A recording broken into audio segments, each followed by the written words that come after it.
Fox Sports 1 College Football is presented by Cree LED Bulb. Mike Pereira is poised back in our Los Angeles studio should we have controversial circumstances and reviews of plays. Brady Quinn alongside here in Memorial Stadium.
Tackle made by number 12, Captain McDonald.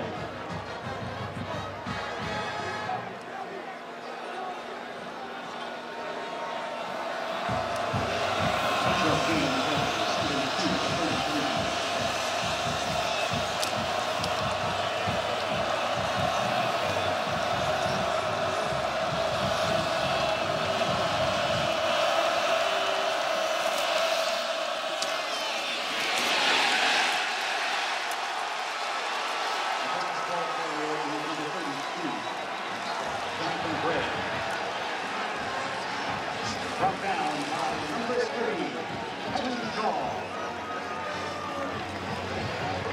Noting on the play.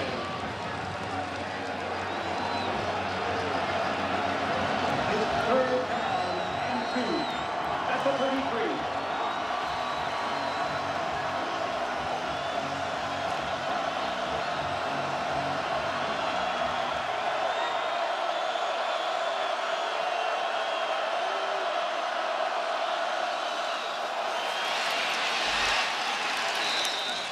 The ball carrier number 28, Malcolm Brown. Tackle made by number 5, Isaiah Thompson. And number 93, Ben Goodman. 4-yard gain on the play. First and 10 shot place at the 37.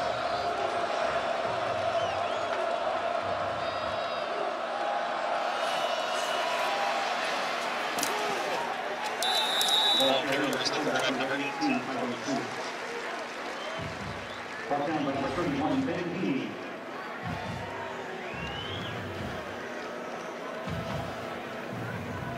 Noting the play, 2nd and 10 at the 32nd.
For our audio difficulties.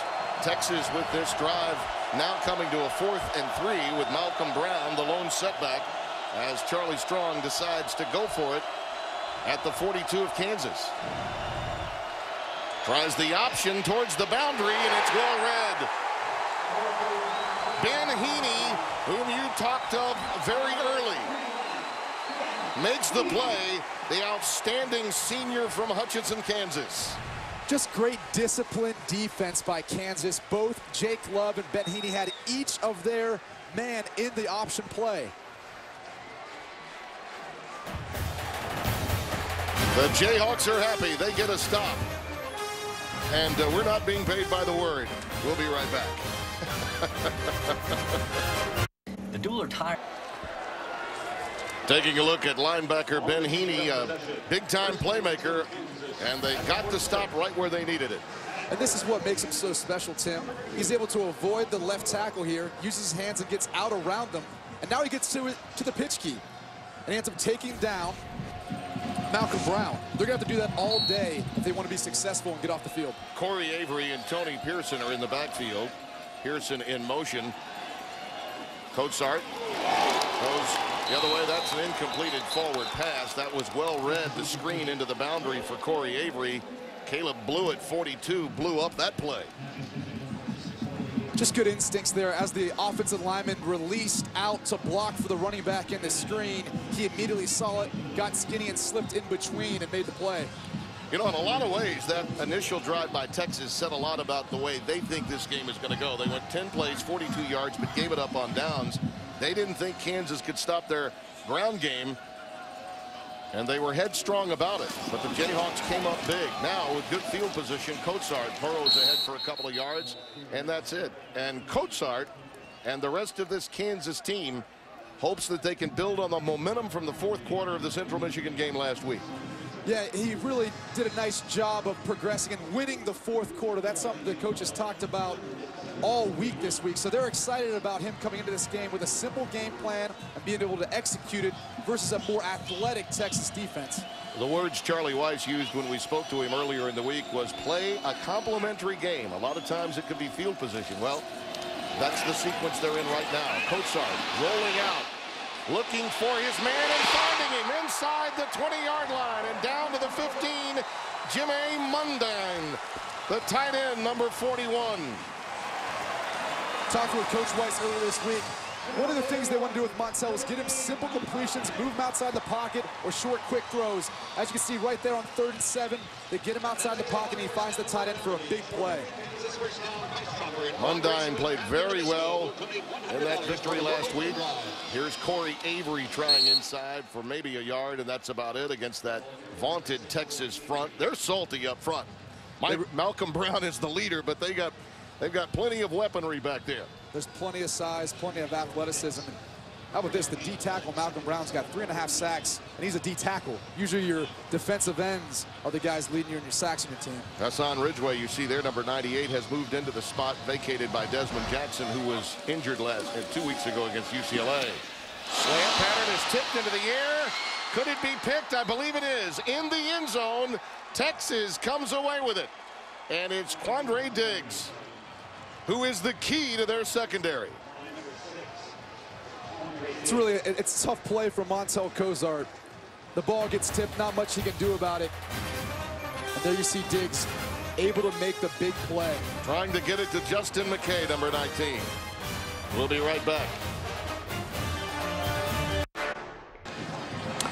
Tied at nothing after the turnover by Kansas in the end zone. The Diggs interception. Let's get the 3 things you need to know when Texas has the football.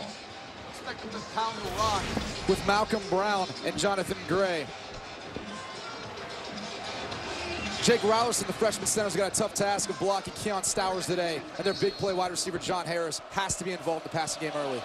He was in the opening series that ended on downs after 10 plays. Jonathan Gray takes it off the left-hand side. Standing room for a first down beyond the 30 to the 31. Isaiah Johnson making the tackle for the Jayhawks. Going with the all red on homecoming. They've got a variety of unis that they decide to go with. Our spotter today and KU alum Brett Bender utilizing all of his talents to help us with his binoculars. With those numerals, that pass is incomplete, intended for Jonathan Gray. It's a good job by the Kansas defense stretching the play out. Texas is going to want to give Tyrone Swoop some easy completions to begin this game and get him outside the pocket where he feels a little more comfortable throwing the football. Right there, Kansas coming up with a nice stop to put him in 2nd and long. This would be an entirely different Texas look were David Ash still available. By now, all should know the story, having to retire from the game after so many concussions he incurred throughout his career. That allows Tyrone Swoops, who is an outstanding athlete, to play this position, and Gray takes it again ahead for 5 yards. Brady, let's get your 4 keys to today's game. Well, for Texas, you can't look ahead. They've got Baylor next week, but this could potentially be a trap game. Even though they're 1-2, they can't look past this game. They really need to get a win and get back on track. And for Kansas, they need to keep the score in the 20s, not the 40s. They're not built to win a shootout. In a lot of ways, the Texas matchup helps Kansas because they do have a young quarterback. They have simplified their offense and are probably going to let the clock roll with Gray and Brown running the football. Pre-snap movement, and it appears that Stowers might have been a little quick. He's pounding his own head. We shall see. I don't think there's any might have about it, Tim. Yeah. It looked like he was trying to get a jump on the ball. Offside, defense, number 98, 5-yard penalty, 3rd down. And there's the matchup we're going to look at all game today. Keon Stowers is just a big mountain of a man, and he's got the quicks and athletic ability to be able to disrupt this Texas offense. Right up the gut on 3rd and 1. Looks as though Gray's got enough for the first down. Right foot spot. Ooh, very close. They do get the first down by just the nose of the football, it would appear. Tim, we're going to see this battle go back and forth all day between Stowers and the KU defensive line, and this young and inexperienced offensive line of Texas.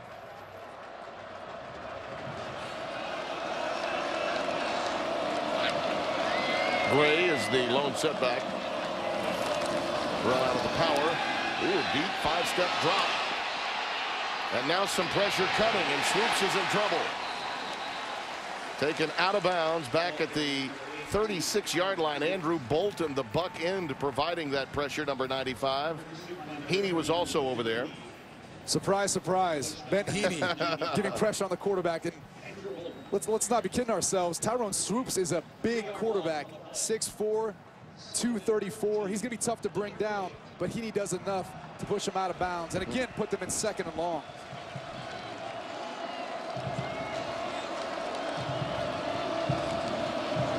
Well, after 1 3rd down and 6 became 3rd and 1 because of a penalty, Texas now in a 2nd and long situation. The play clock winding down. That could be 5 more. It is. Again, you talk about the inexperience at the position and just not being aware of the clock. Offense, 5-yard penalty, 2nd down. You played enough football to not have that happen. Those are one of the critical mistakes that you cannot allow in games like this, especially if you want to get back on track when you're entering into the Big 12 round-robin play.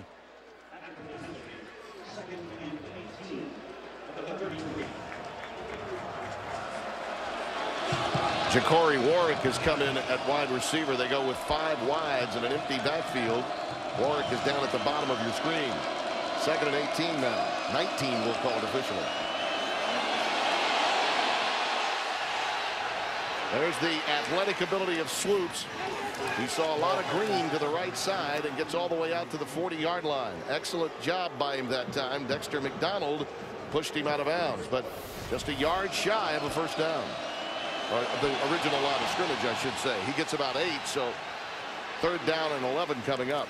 Good coverage by the KU defensive secondary there. Nowhere for Swoops to go. He does the best he can to get back past the line of scrimmage and put them in some sort of 3rd and makeable situation. Malcolm Brown comes back in.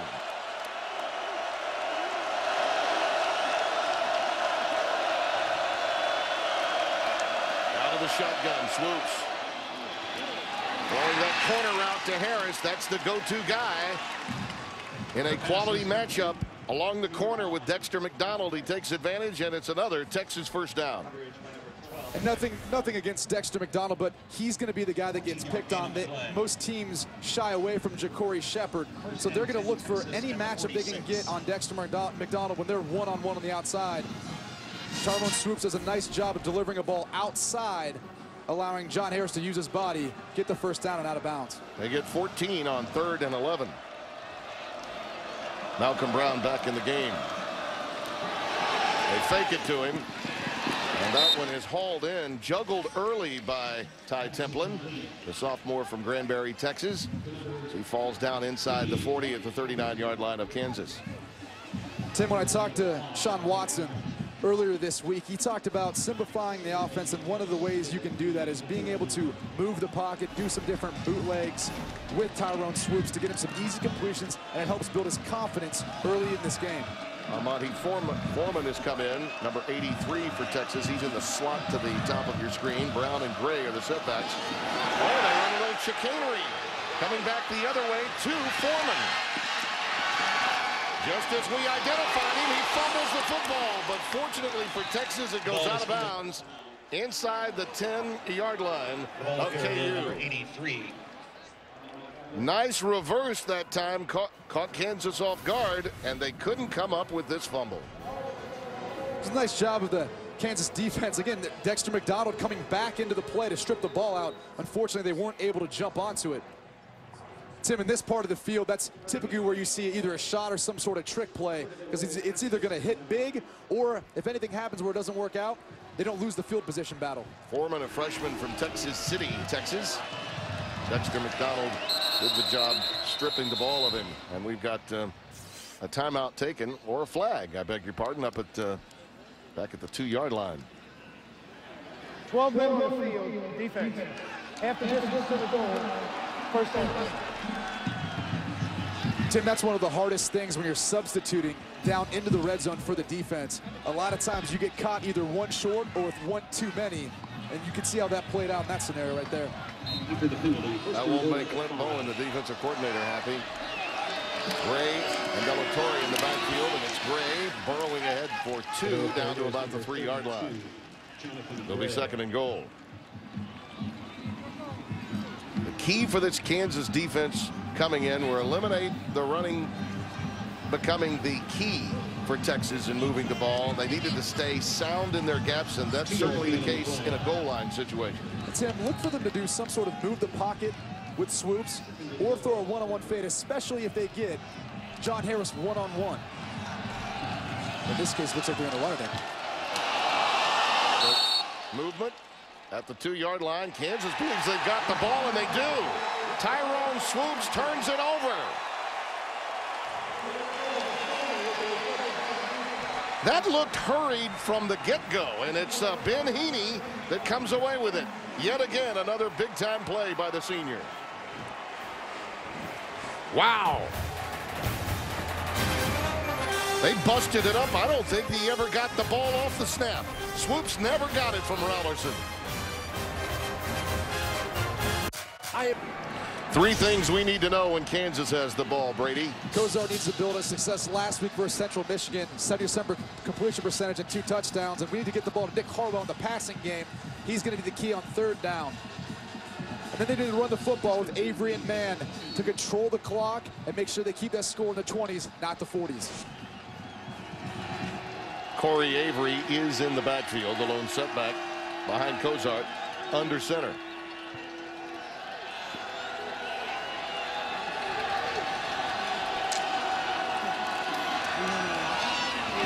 And it's Avery right up the middle to the 7. I know you wanted to examine the turnover again, the problem with the center exchange to the quarterback.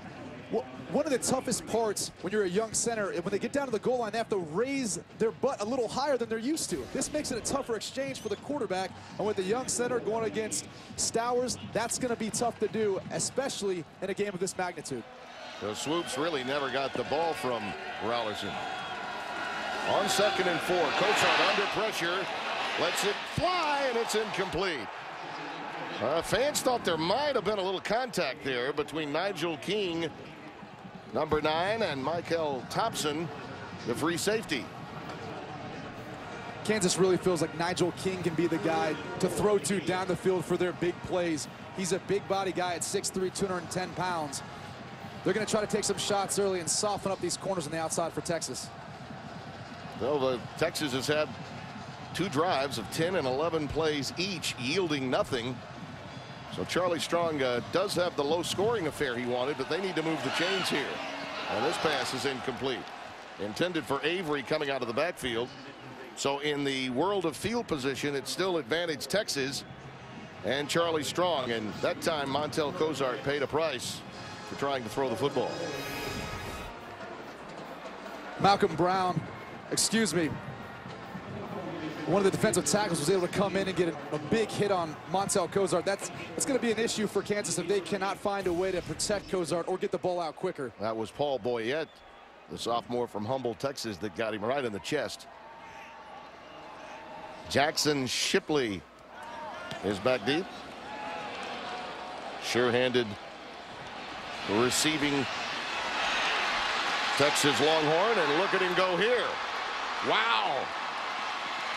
A nice cutback inside the 20, and Shipley gets the job done. And it was the punter, Pardula, that finally made the tackle. So exactly what Charlie Strong wanted, quality field position, even after the turnover, is his. A 51-yard punt and a 41-yard return by Shipley. Jackson Shipley, the brother of Jordan Shipley, yeah. NFL wide receiver and career record holding Longhorn. Yeah, and he's 5th, his brother Jackson, 5th on the all-time receiving chart at Texas. Moving in on his brother's record as fast as he can. Malcolm Brown will be in the backfield for Tyrone Swoops, who turned it over his last time out. That's Harris in motion. And with the wide receiver screen, and Shipley reels it in. In traffic, he's ahead for a couple of yards. Ben Heaney again makes the play. 2 fumbles on that last drive, Brady. Ball security's got to be a big factor in this game, and Texas so far hasn't taken care of it. That's why a lot of these 10, 11 play drives has ended up with no points on the scoreboard. 2nd and 9 coming up for Texas.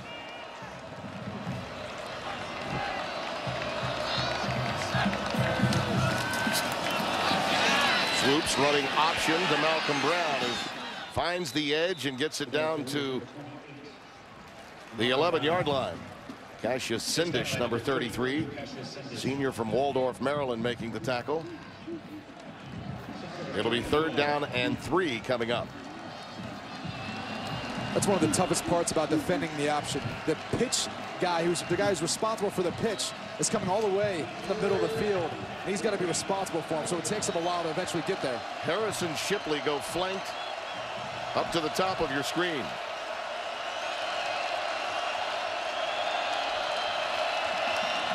It will be Brown. Good cutback inside the 5 and down near the 2-yard line.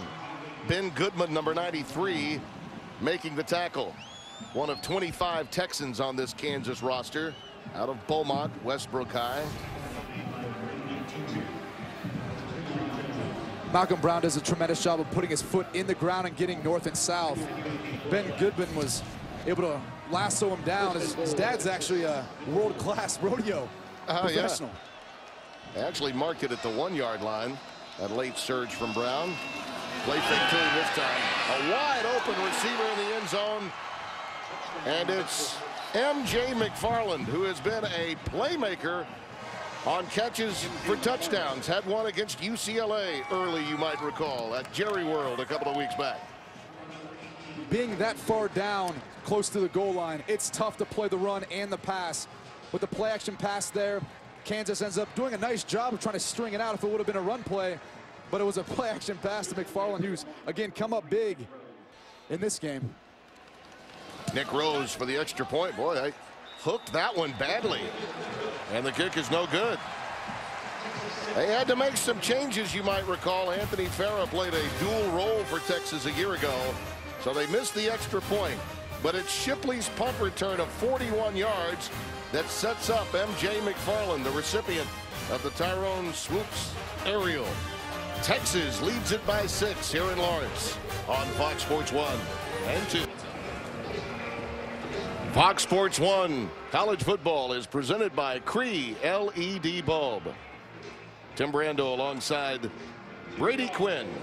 Mike Pereira back at our LA studios will weigh in when we have replay circumstances pop up. Ja'Cory Shepherd is back deep for Kansas. Rose, who missed the extra point, will kick it away. See if that comes into play strategically as the game presses forward.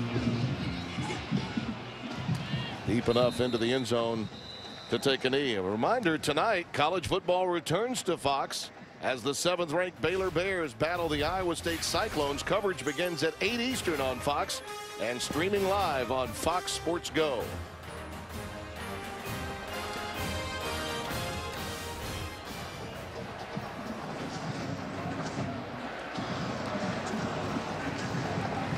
It will be very interesting to see how the Jayhawks respond to falling behind after really having some good fortune themselves by getting a fumble recovery down at the 2-yard line earlier. DeAndre Mann is the running back, and it's going to be Tony Pearson coming over, the former running back, moved to wide receiver. They'll use him on the jet sweep. He touched it for the very first time.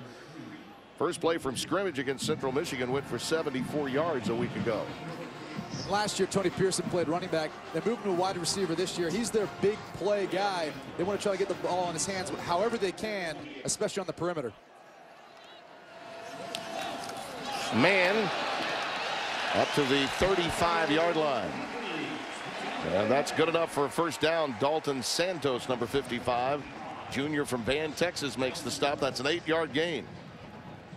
Mann's more of the powerful 3 yards and a cloud of dust type running back. Avery's more of the smooth jump cut style, quick to get outside. You're going to see quite the 1-2 tandem there.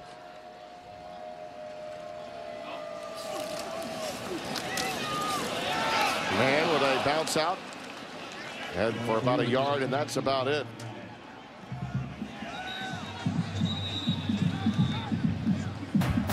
Kansas did have an opportunity But they were picked off the tip drill by Quandre Diggs. Then the Longhorns took advantage after good field position on the swoops aerial. Into the first here in Lawrence. On homecoming.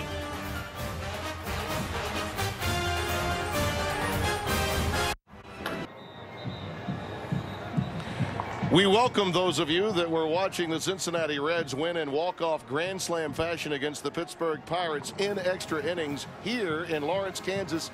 Homecoming weekend and the first Big 12 game for both Texas and the Kansas Jayhawks with Brady Quinn, Tim Brando. Both teams have had opportunities thwarted, but most recently Tyrone Swoops was able to find his tight end McFarland for the touchdown, but a missed extra point. Yeah, so far it's been a game of turnovers, and he was able to capitalize. And Texas has, and Kansas has not. This is the first series after the Texas score, and it's DeAndre Mann taking it ahead for KU. Crowd enjoys those legs continuing to churn, and he takes it ahead for a good gain of about 8 yards. That will bring up a 3rd and short situation. Talking with Charlie Weis earlier this week, he loved the style of football Mann plays. He always felt that he could give him the football, and if he needed to get 2 or 3 yards, he would churn it out and find a way. They're going to call it 3rd down and 4. And the sophomore quarterback rifles one right to Nick Harwell. That's the young man that they wanted to get involved early on. Here's what those of you that were watching the baseball missed early on. That one off the tip drill is intercepted by Quandre Diggs for Texas. Then we had the turnover at the 2-yard line off the center exchange.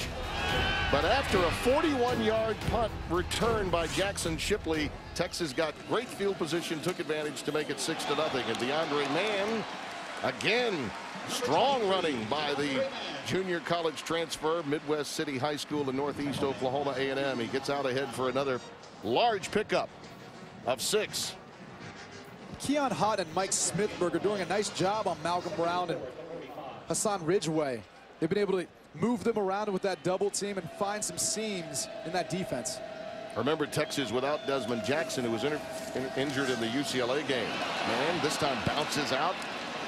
Nifty running by the youngster, stopped by Quandre Diggs. And there was nothing there. That's a positive run out of a bad situation by DeAndre Mann. Very close to the first down, inches away. Tim, expect Montel Cozart to move the pocket or find a way to get outside if that's the case. If it is going to be 3rd and short. I think they want to measure it here. That's that movement you were talking about, and then the way to find your way to get some yardage in a bad situation for Mann. Yeah, the KU offensive line has done a nice job of moving the big bodies up front and getting that second level of linebackers and not allowing Jordan Hicks and Steve Edmond to be a factor. Well, that is as close as you can get. Fans a little bit upset, saying, wait a minute, you got to be able to give us that much, right? Just round it off, Rick Lumiere, the referee. They're taking another look at it.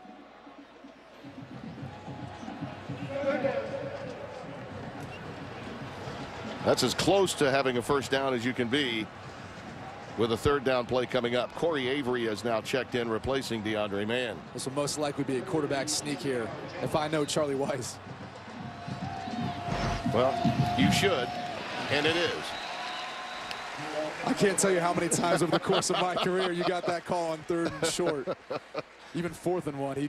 He's not afraid to let the quarterback be the one to go ahead and get the first down. Because of my schedule this week, we had a Thursday game, Joel Klatt and myself. I talked with Charlie separate of your conversation yesterday, and he told me that you, on more than a couple of occasions, stared back when you got those calls on 3rd down and short. Avery remains in the backfield, and that time that was an unblocked defensive end. Cedric Reed makes the tackle for a loss. Speaking of Brady Quinn, that was a pretty good association you guys had. A 19-6 record overall during your 2 years with Charlie at Notre Dame. Yeah, I really wish I would have had the opportunity to go to school and play for him for 4 years. He came in my junior year, and we were able to improve things on offense and get to a couple BCS bowls, which no longer are really a factor now. Yeah. Now it's a playoff system. Out to the Sugar Bowl against LSU. And that time, Cozart Finds his way almost back to the original line of scrimmage with that scamper. Steve Edmond, number 33, the senior from Dangerfield, Texas, making the tackle. Tim, this is one of the differences in Montel Cozart as compared with Jake Heaps and Dane Chris, quarterbacks who were here before him. He's got that ability to get out of the pocket, whether it's on a quarterback draw or scramble, and make a big play for you. 3rd down and 11. Cozart rolling towards the boundary and just outside the tackle box decides to live and fight another day. There was nothing there. That's a smart play by Cozart. There's no reason to force it. Play the field position game, preserve your right to punt, and try to pin Texas back near their own goal line. In a lot of ways, this game is going the way Charlie Weis wanted it, short of the missed opportunity they had off the tipped ball. The surprising part of it, Tim, is Texas is running a similar style. They're not so much up-tempo. They're pounding the football on these long drives, trying to draw the game out as well. Shipley is back deep, awaiting the punt from Trevor Pardula. I think he got a little more of that one than he wanted, but look, it lands like a 9-iron, takes a marvelous bounce, and Texas will be backed up. So Pardula, with the end-over-end approach, gets what he wanted. And for those of you that happen to be watching on Fox Sports 2, we will move exclusively to Fox Sports 1 after this commercial break. So please check your local listings for the channel number. We continue in the Big 12 with Kansas and Texas. Oklahoma. Fox Sports 1 College Football is presented by Cree LED Bulb. Tim Brando, Brady Quinn, Mike Pereira, Memorial Stadium, Lawrence, Kansas. Mike back in our Los Angeles studios. Marvelous punt by Pardula, leaving Texas back at their own 5-yard line, and Jonathan Gray will be in the backfield. They do go with a fullback in this formation, so they go with a straight eye. Jonathan Gray dotting it. Right up the gut for 2 yards, and that's it.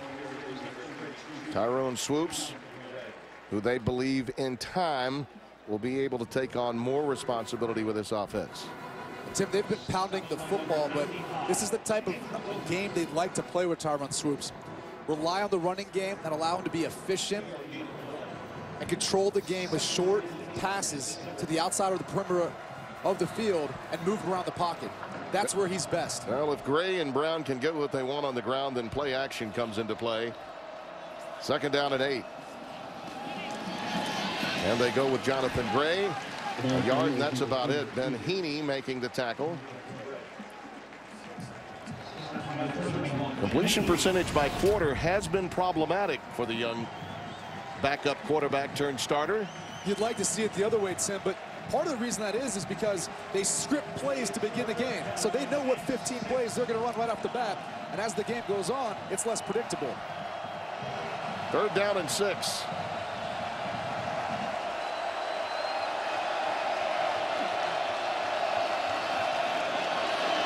Looking for Shipley, incomplete.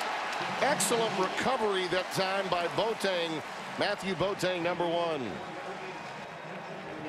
And that's the matchup we're going to see on 3rd down. Jackson Shipley versus Matthew Boateng. Boateng does a tremendous job of getting back into phase with the wide receiver and just getting in the way. That pass was a little underthrown, too, when you think about it. Harwell is back deep in the punt formation now. William Russ, number 4. Averaged over 50 per punt. He had 6 boots in that UCLA game. Senior from Shreveport, Louisiana. Low boot, gets a Kansas bounce this time. And it belongs to Kansas. Can the 19-year-old super soft, Montel Cozart, who they decided to change the offense for, get it done with quality field position? We'll find out.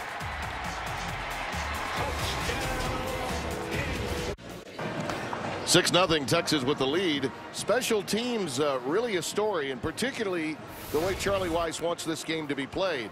The extra point by Rose was hooked to make it a 6-0 game, and then you had the boot by Pardula, which was just outstanding. I thought that one had to go into the end zone. It landed like a 9-iron, and William Russ, the youngster, with a poor boot for Texas, now giving Kansas their best starting point in this game at the 45-yard line of the Horns. DeAndre Mann is in the backfield, and we've got a flag prior to the snap. False start, 78 of the offense. 5-yard penalty, first down. That's Larry Mazik starting at that tackle spot.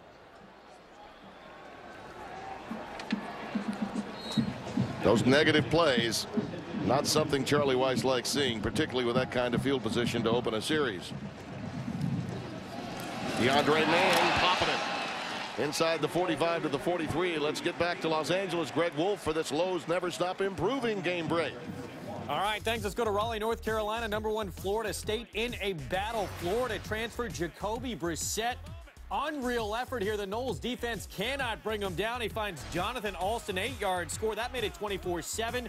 It's 24-21 in the second. Back to you. DeAndre Mann is stopped after about a yard pickup. Malcolm Brown with the tackle. Listen, those former Florida quarterbacks seem to fare pretty well elsewhere. Murphy at Boston College, and now you see what Jacoby Brissett's pulling off. But North Carolina State has had a penchant for that, going all the way back to the Torrey Holt era against Florida State. 3rd down and 6 for KU. Blitz coming. Cosart runs right where the blitz came from and manages to get to the 40-yard line. 4th down. Does Charlie still play field position here? It's going to be a tough call. Clearly, they don't have a kicker with enough leg to get it there. They can go for it on 4th down, but then you're possibly forfeiting the field position battle. So yeah, I think he's going to throw the punt team on here. Yeah, I think it's a good idea. It's certainly in keeping with what Weis had to say to us prior to the game.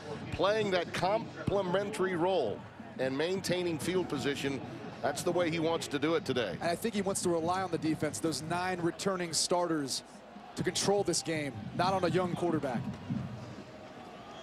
All right, let's see what Bardula can do. He stopped it inside the 5-yard line this time. He may want the 5-yard penalty here as the flag is thrown. Delay of game, offense, 5-yard penalty, 4th down. That gives him a little more room to work with. Yeah, and that penalty is never going to hurt you in this case because, again, it's running down the clock more, controlling the tempo of the game, and it gives him more room to work with. Maybe he can use that pitching wedge again to get him down inside the 5. Shipley, who had an outstanding return to set up the lone touchdown of this game, a 41-yard return a few moments ago, is now standing at his 8-yard line. Again, that end-over-end low approach, and the fair catch called for by Jackson Shipley at the 12-yard line. Well, we've got 3 things that you need to know about Charlie Strong as head coach at Texas. 2-time Big East Coach of the Year at Louisville. A marvelous job that he did there. Led the nation in total defense and rush defense. And worked for Holtz, Spurrier, and Meyer. I first met him when Lou Holtz introduced me to him. What a remarkable guy. And when Lou got the job at South Carolina to try to reinvent that program, the first call he made was to Charlie Strong. Actually, I was recruited by Charlie Strong when he was at South Carolina with Coach Holtz. So I had the opportunity to meet him back when I was a youngster. Malcolm Brown will take it, running towards the boundary. Jake Love, 57, who lost his headgear, made the tackle. The linebackers for KU are so active. They're fast flow running back or linebackers. They're going to find those gaps in the defense or offense, and they're going to shoot through and try to get some sort of tackle for loss and penetrate the offensive line for Texas. If Stowers and Goodman can get the job done up front to occupy those linemen, it's the linebackers that can make plays. Quick out going to Malcolm Brown, and he forges ahead for a first down. Give him the 26-yard line. Isaiah Johnson ushered him out, the junior from Cary, North Carolina. And this is what the Texas offense wants to continue to do with Tyrone Swoops. They want to get him easy completions, balls to the running backs out of the backfield, and allow him to feel more and more confident as this game goes on.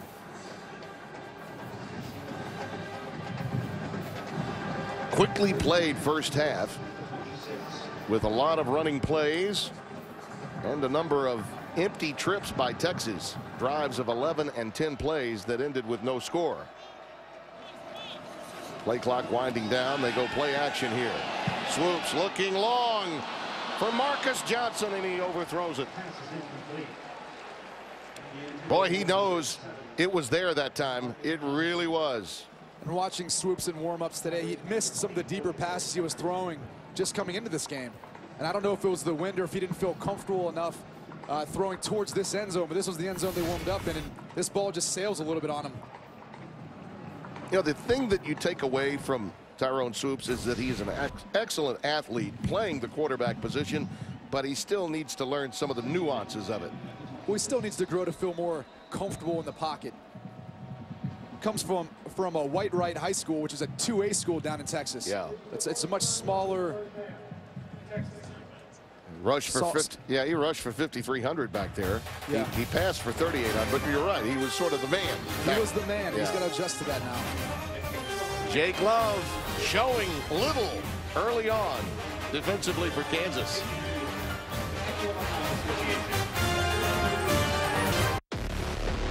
Fox Sports Supports is proud to team up with the Boys and Girls Clubs of America. Boys and Girls Clubs help young people reach their full potential as productive, caring, responsible citizens through programs that promote character, leadership, education, healthy lifestyles, and more. Visit foxsportssupports.com. Malcolm Brown, the lone setback behind Tyrone Swoops. 2nd down and 10. Looking for Shipley, incomplete. This is incomplete. Intended for number 8. Greg Allen, number 22, had the coverage. Sophomore from Houston, Texas. And coming into this week, that's the matchup they wanted to work. Jackson Shipley in the slot versus Tevin Shaw or Greg Allen there. They play about 7 to 8 yards off in the slot. There's a lot of cushion, so there's a lot of room to work for those Texas wide receivers, whether it's Shipley, Johnson, or Harris. Those two are nickel backers from time to time that will be brought in when they go with the 5 defensive backs. Malcolm Brown is the setback on 3rd down and 10.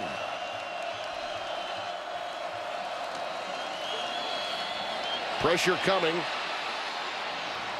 And Swoops gets beyond contain again and manages the 31-yard line, but it's Heaney that takes him out, and it will be a punt formation coming for Texas. Good job that time by the Kansas defense. It was great coverage downfield by the KU defense. Really nowhere for Tyrone Swoops to go. They dropped 8 guys out into coverage. And then you see Ben Heaney flying across the field to make sure that Swoops didn't get enough for the 1st down. Nick Harwell is back deep. William Russ to boot it away again. He got more of this one. Backs up Harwell with a 15. Spun down at the 16-yard line, and let's go back to Los Angeles for this game break. All right, thanks. Let's go to AT&T Stadium, where Texas A&M hopes of returning for the season's national championship game. But hold on, fake punt from Arkansas, Sam Irwin Hill showing some moves. 51 yards for the score. Razorbacks lead 21-14, late 2nd. Back to you. Thank you, Greg. Many people thought Arkansas could give A&M a hard time. Looks as though Brett Bielema is getting his Razorbacks in shape. As you look at our game summary, a lot of yards, but those 2 turnovers have helped the Kansas plight. They're only down by 6. And lack of production with Montel Cozart on 3rd down has been one of the factors why they're not able to do more. That pass, a slant, really well thrown. This time to Nigel King for a 1st down. Out to the 42-yard line, 26 yards. And that's what they need to do. They need to find a way to get Montel Cozart into a rhythm. And you can do that by throwing on early downs, especially 1st down when the coverage is a little softer. Kansas at the 42. Corey Avery comes into the game on 1st down. Cozart, that time electing to keep it on the option, runs right into Cedric Reed, number 88. Starting his 23rd straight game today. Dominic Espinoza had the streak at 40 before he got hurt, the former Texas center. This young man has been an iron horse for them. And Cedric Reed and the rest of the Texas defensive line won that battle as they tried to stretch out that sprint option there. 2nd down and 11. Going for the fade route down the sideline. King, the intended receiver, but quality coverage by Duke Thomas, number 21. Cozart threw that ball a little bit early. He had probably more time than he thought he had and could have allowed King to get up past Duke Thomas. Seeing really two very gifted, athletic, but very raw quarterbacks today. And this is the first conference game of the season.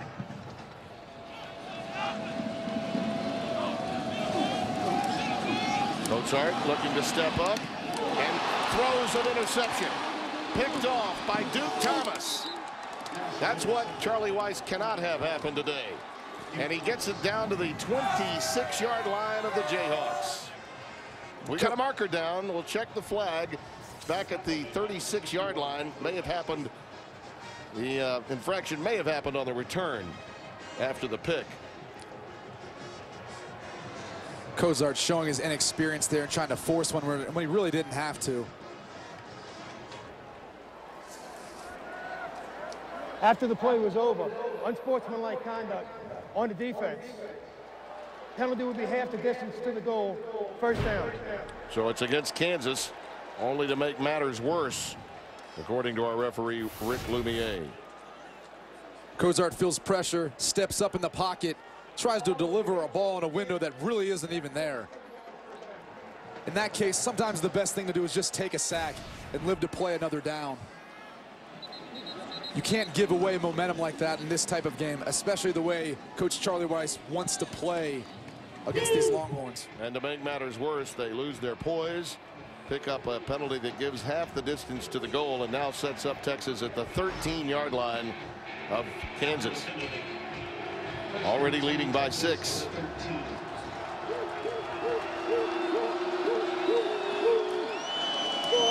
Jonathan Gray.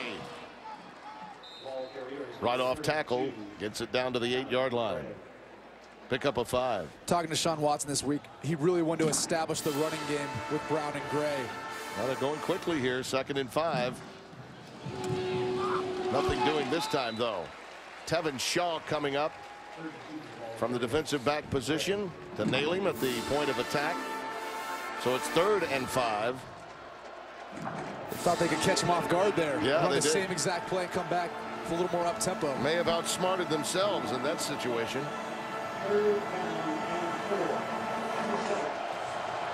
Tim, in this situation, they've got to find a way to get swoops outside, maybe some sort of movement here with a bootleg, or maybe just a one-on-one matchup with John Harris. They've loved the tight end in these circumstances in the past. But it is a bootleg.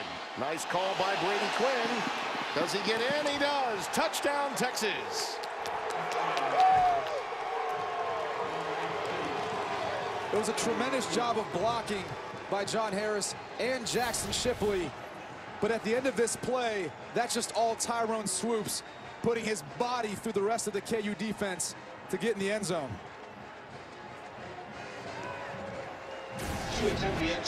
Sometimes you line up and you just say, my guys are better than your guys. And that's what Texas did in that sequence. And Nick Rose is now on for the extra point.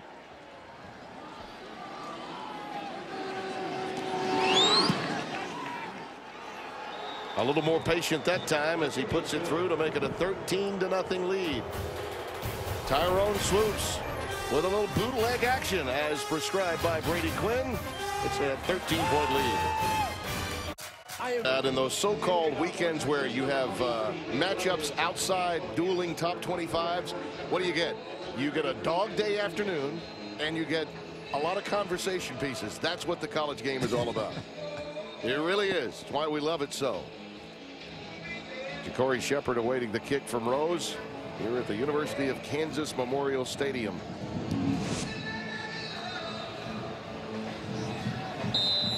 Fox Sports 1 College Football is presented by Cree LED bulb.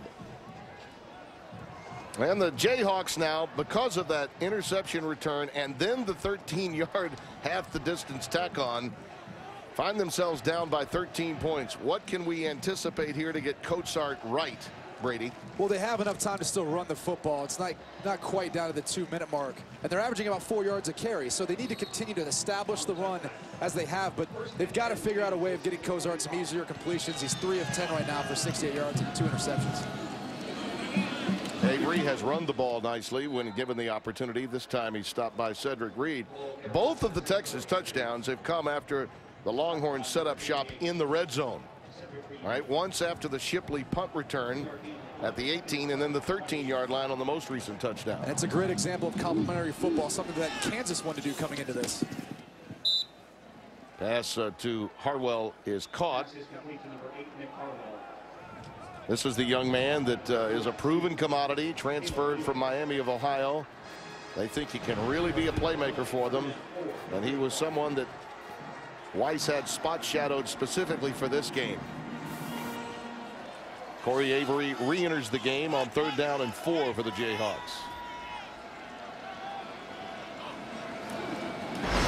Pressure coming up the middle. Cozart saw it and reacted favorably to it. Linebacker came shooting. He knew that would provide an open area, and he made a play. 1st down. Texas plays a lot of man-to-man defense on 3rd down. This is a design quarterback draw for Montel Cozart, because there's always going to be someone who's ready for the quarterback, but the running back was able to get out in front and get a block for him. That was Edmond, the linebacker, that came, and he took advantage. Right at the sidelines, he got a bump from Edmond, too.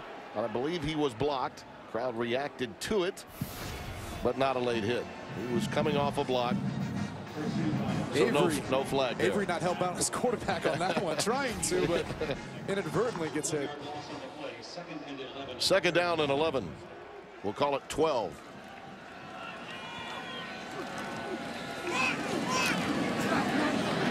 Trying to establish Avery. Malcolm Brown makes the stop. Malcolm Brown, Ridgeway, they continue to dominate the line of scrimmage. And that run average is slowly starting to meet down underneath 4 yards per carry. They've got to do something to open up the passing game and get a more favorable box count for them to run the football against. This is a stout front 7 that Texas has. 3rd down and 9. Out of the shotgun.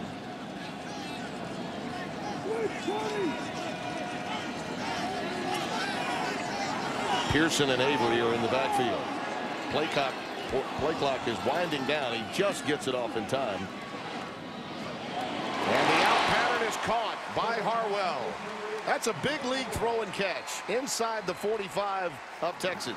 And Harwell's the guy Kansas wants to get the ball to in order to jumpstart this passing game. Cozart feels most comfortable throwing to him. He's the most experienced they have, and he's the most sure-handed. That was a precision route and a great throw. Rolling out again. Cozart gives it up as the pressure came once again from Malcolm Brown. That is a load, and he is quick too. You can see how fast he is. There's 3.5 sacks coming into today's game. Going back to the Harwell catch, just a deep out route and the soft spot of the zone coverage. Harwell does a tremendous job of getting his hands underneath the ball and securing the catch at the end. 2nd and 10.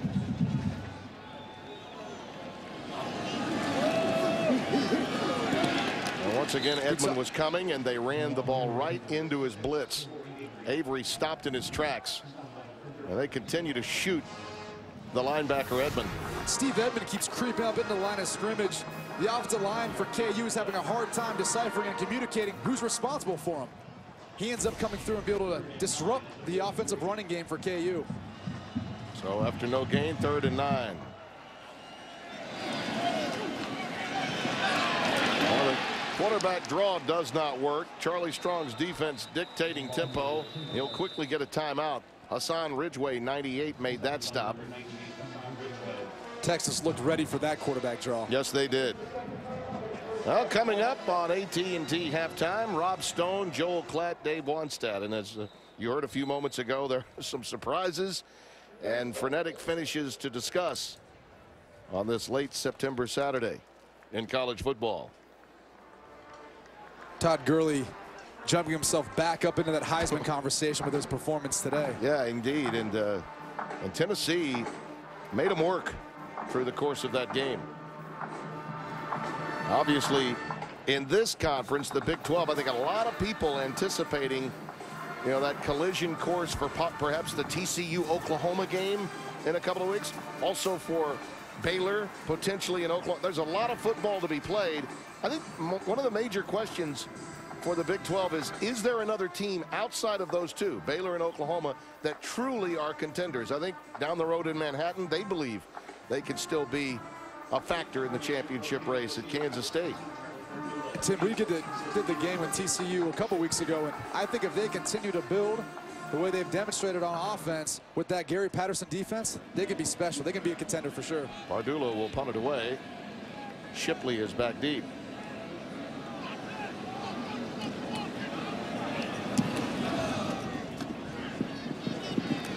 Fair catch is called for. He has it at the 13-yard line. So much for this Texas program to overcome this year. And the loss of David Ash, you really had to feel for that young man. But he's doing everything he can to complement the team he's had to leave behind. And it's a tough decision to make.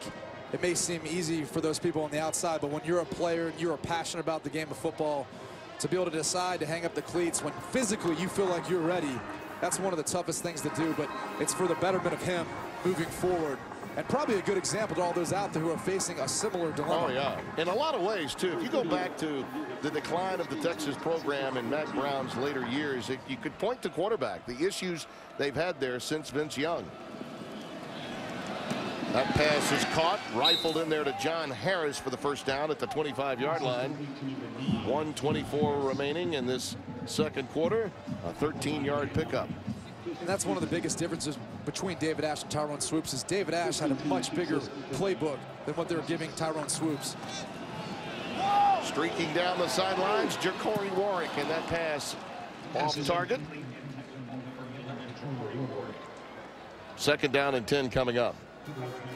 Ja'Cory Shepherd's been pretty tight on coverage all day, and you've seen that over the past few weeks in his coverage. He's not a guy who gives up a ton of deep balls. Probably their most talented defensive back. He sealed that win with a pick against Central Michigan last week. Had a season-high 5 tackles, all solos in that game. Malcolm Brown has come back in. Texas working out of the shotgun. Flushed again from the pocket. Heaves it deep, and there's Shipley. He's got it at the 25-yard line. Cassius Sendis out deep, kind of lost where Jackson Shipley was on the field. And all of a sudden, Tyrone Swoops does a tremendous job of keeping his eyes downfield, makes the big play. 48 yards, yeah. And why would you start thinking about anything other than Jackson Shipley in that situation? He had no chance of coming up to get the quarterback. There's another throw intended for Marcus Johnson, incomplete.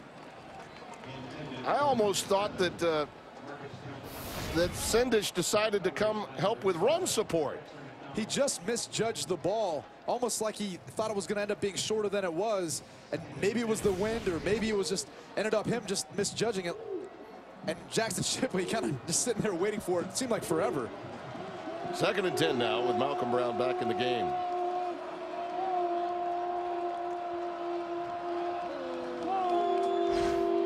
Pressure coming, and that pass is caught by Brown, but he is quickly knocked out of bounds.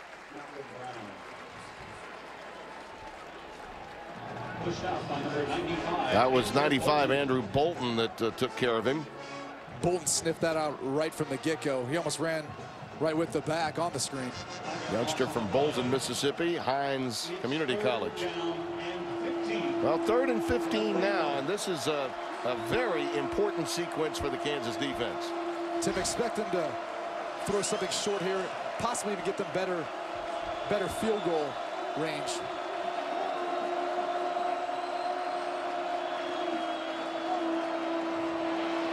Well, when he breaks contain, this is where he becomes dangerous. Although this time he just gets rid of it. And it'll be 4th down. 4th and 15 at the 31. So we'll see Rose, and This one will be from some distance. It's 2 out of 4 so far this year. Kansas brought all-out pressure there, and as Tyrone Swoops evaded the rush, he actually ended up having his running back Malcolm Brown running wide open down the middle of the field, but unfortunately that time didn't happen to keep his eyes up and see him. This will be a 48-yard attempt with a slight angle off the right hash. It's blocked by Jake Love. Picked up by Sendish. And he stopped at the 38 with 23 seconds left. That will build some momentum going into the locker room.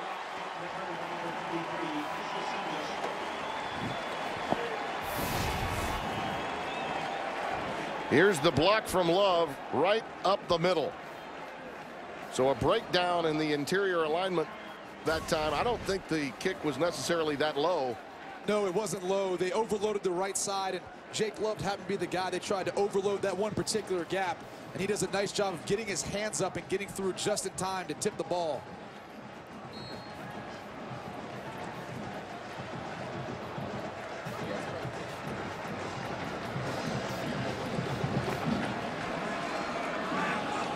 Three wide receiver set for Kansas.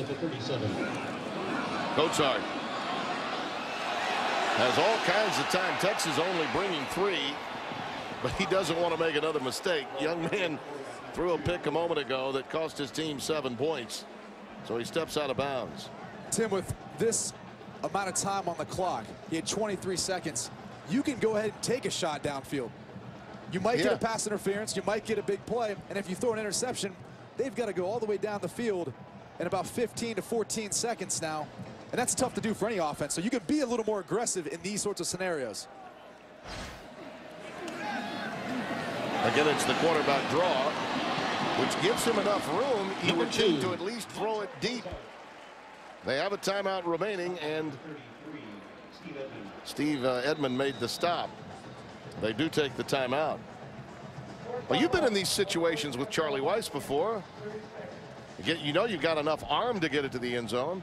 Yeah, with Montel Cozart, he definitely has enough arm to get it there, and 8 seconds is enough time for one play. Obviously not enough to probably throw it upfield and get down with a timeout, but in this case, I would expect them to try to give some sort of attempt of throwing it down into the end zone. But my biggest concern is, can the KU offensive line hold up versus the Texas defensive line for that amount of time? It takes a while, so they may have to move him or boot him outside, or only send three guys down the field and end up keeping 7 guys in for protection. Well, a reminder, coming up at halftime, Rob Stone, Dave Wannstedt, Joel Klatt will be busy to talk about the survival and help of Todd Gurley that you were mentioning, Brady Quinn, a few moments ago, and whether this game for Baylor against Iowa State is a trap. Watch for the corner pressure here off the edge, coming from the boundary. Nope. Well, rolling out the opposite direction, he decides to throw it, and guess what? It's picked off by Duke Thomas. That's a tough throw to make, rolling to your left and throwing back to your right. And Duke Thomas has his second interception of this half. They only rushed 3 there, and they still got pressure on the quarterback. That's never a good sign when your offensive line is able to double at least 2 of those guys. I think Charlie Strong was worried about whether there was a foul committed, a roughing the passer penalty, and I believe there may have been, which would wipe it out, and there would be another opportunity. It was roughing the passer.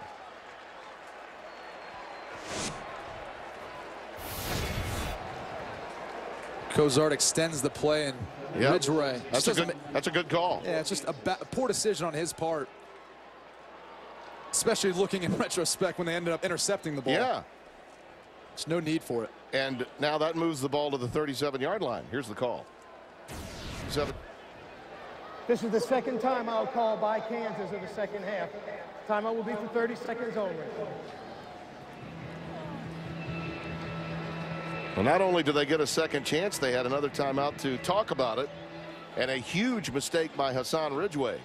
And with that last play, they thought they had enough time to get the ball to the boundary and get out of bounds for possibly another shot.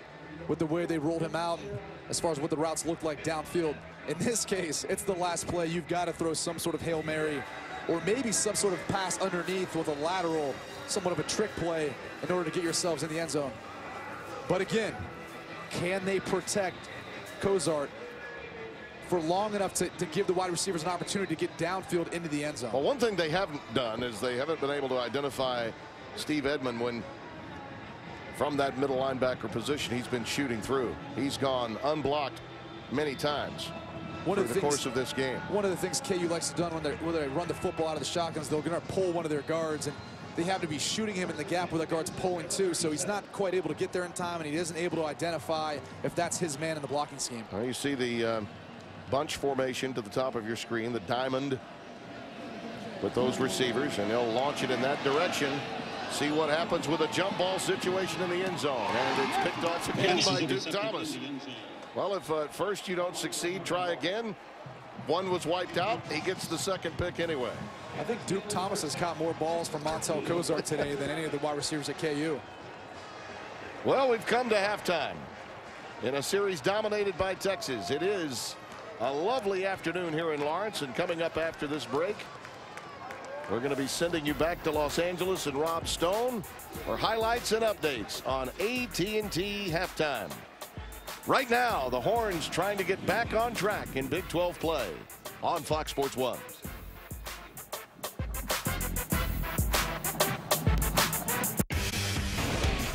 Here are three things you need to know from half number one in Lawrence, Kansas. The Jayhawks were intercepted 3 times.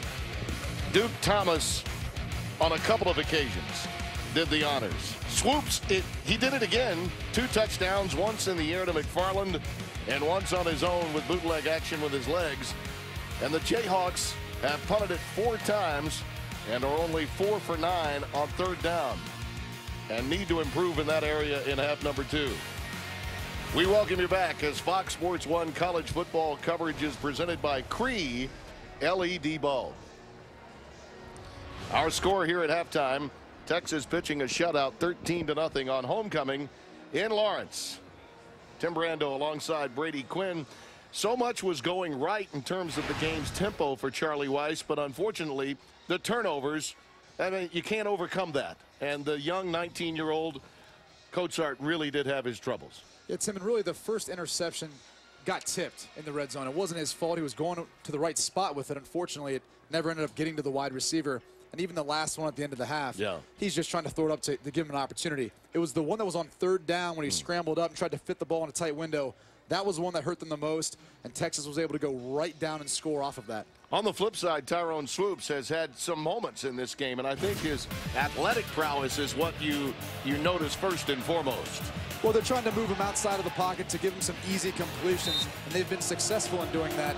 He's also made plays with his legs, highlighted by the touchdown run where he bowled over the Kansas defense.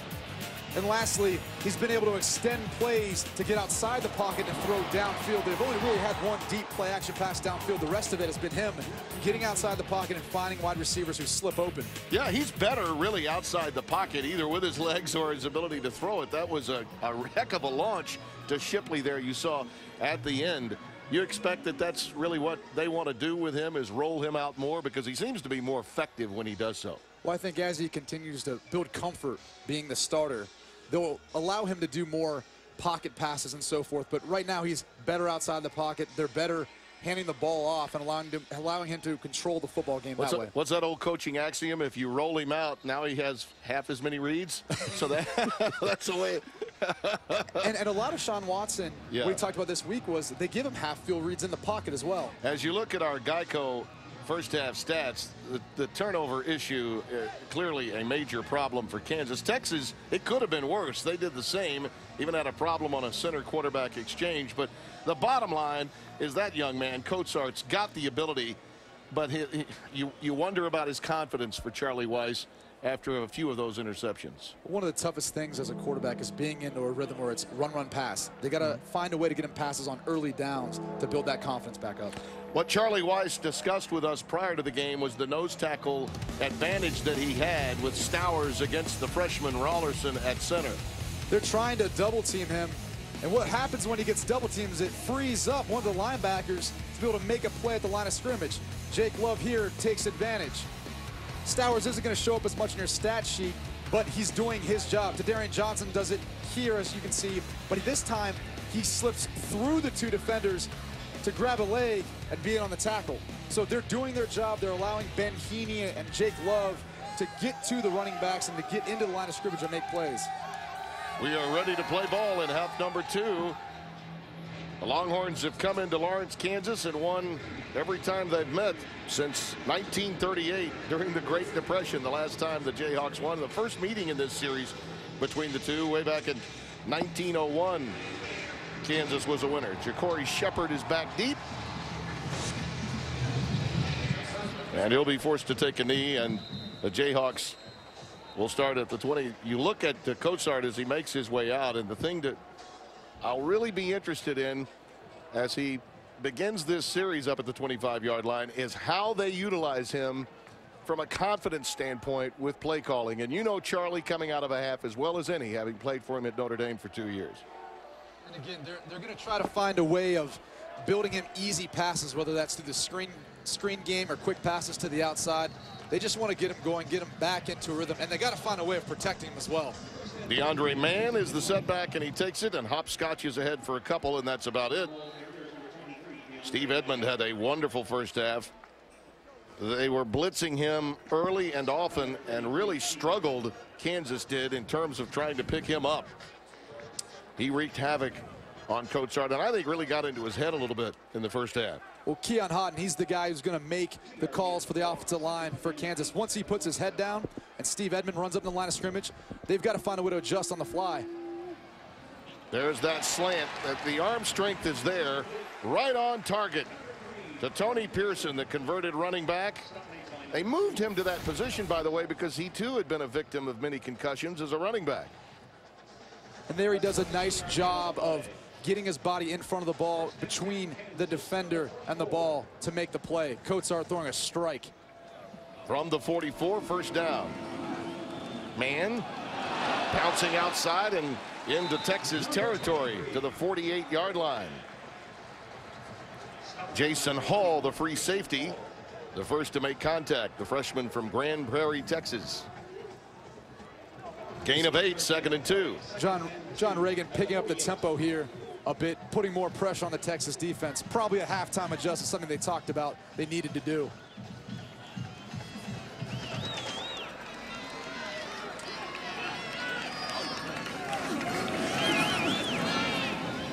Pass is incomplete, intended for McKay. Duke Thomas was providing coverage. Very productive first half for him with a couple of picks, including 2 at the end, one that didn't count and one that did to close out the first half. Duke Thomas has done a tremendous job of staying on the hip of his wide receivers and not leaving their side.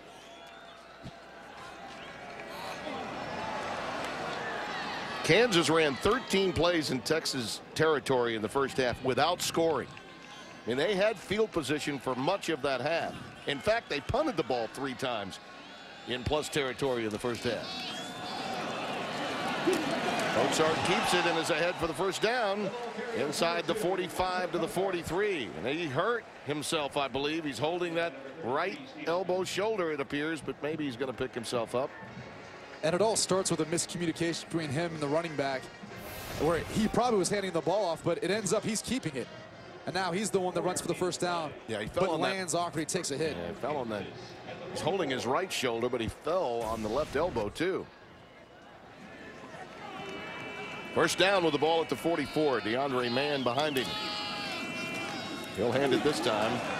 This is a crisp series early on for KU. Hassan Ridgeway making the tackle. There's more positive vibe. The body language early on in this half, very good for Kansas.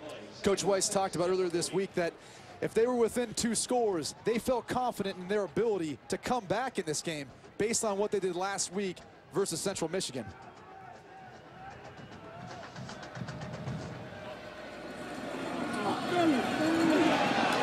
Mann to the 35-yard line, about a yard shy of the first down.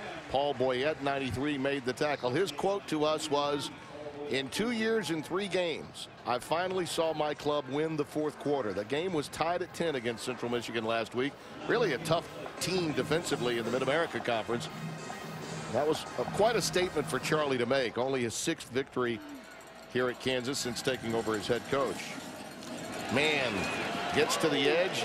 Using that stiff arm might have been enough to get the first down against Caleb Blewett, 42 of Texas. And it's another first down for the Jayhawks. Mann gets outside and is able to use the stiff arm to get just enough for the first down.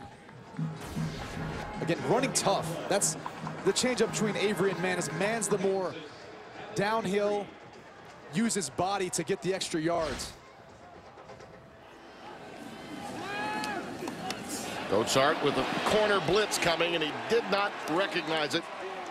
Quandre Diggs comes up with him at the 45-yard line. A huge loss. That was a delayed blitz coming off the corner. Corner cat, a loss of 12. They brought the corner on the blitz. Gottsart doesn't see it till late. They actually had double moves on the outside, so it was a little longer developing play, and Diggs ends up getting there before Gottsart can get the ball off. Second and a bundle. We'll call it 2nd and 22.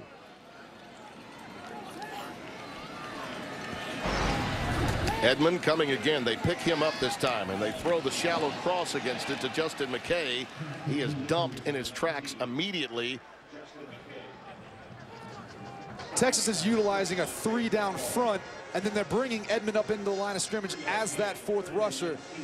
Kansas has done a better job so far this half of adjusting to it in protection. Jason Hall with a couple of tackles in this series for Texas. Backup free safety in for Michael Thompson. 3rd down and 19. Possibly 2-down territory here. Yeah, I suspect you're right. I think they've grown tired of punting in Texas territory. Gottsart flushed again and just throws it away outside the tackle box. Well, given that, I don't know. Maybe that with that much yardage left in front of them, they're going to have to boot it.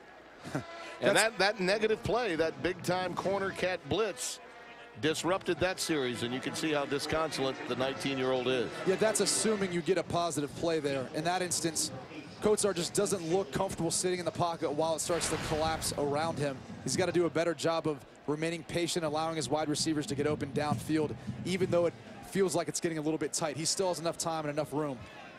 Trevor Pardula will boot it away. His 4th punt in Texas territory today. Shipley will let it go, and it's in for a touchback.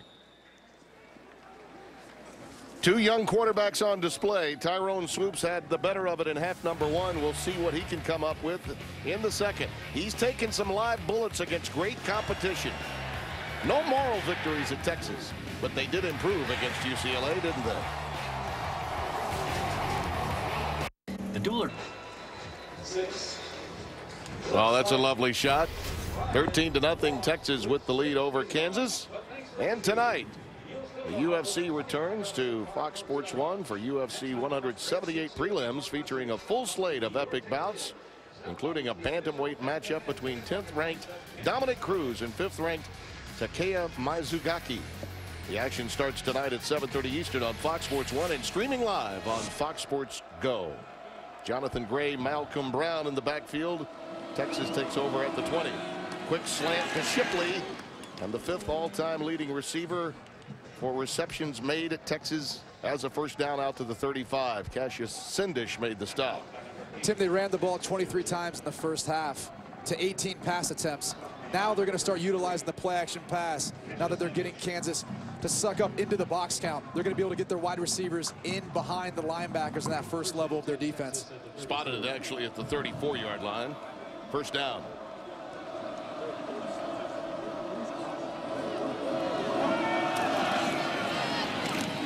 Decision by Brown to cut back inside for a couple of yards. He carried the ball quite a bit in the first quarter, and then they decided to give way to Jonathan Gray, who dominated really the rushing yardage. And John Harris, certainly a go-to receiver always, it seems, for Swoops. He's really developed over this season. Wasn't a main contributor last year.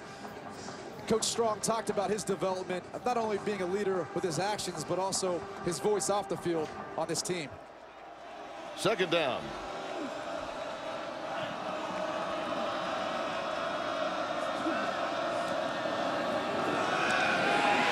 again with that bootleg action, rolling left and dumping it away. Good pressure again from Ben Heaney. And it'll be 3rd down and 9 coming up. Those two are relentless. They'll run all over the field to make a play. Whether it's Heaney or Love, they work extremely well together.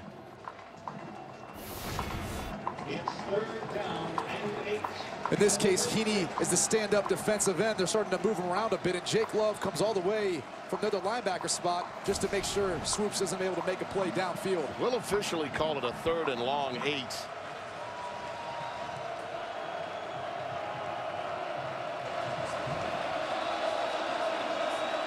Brown, the lone setback.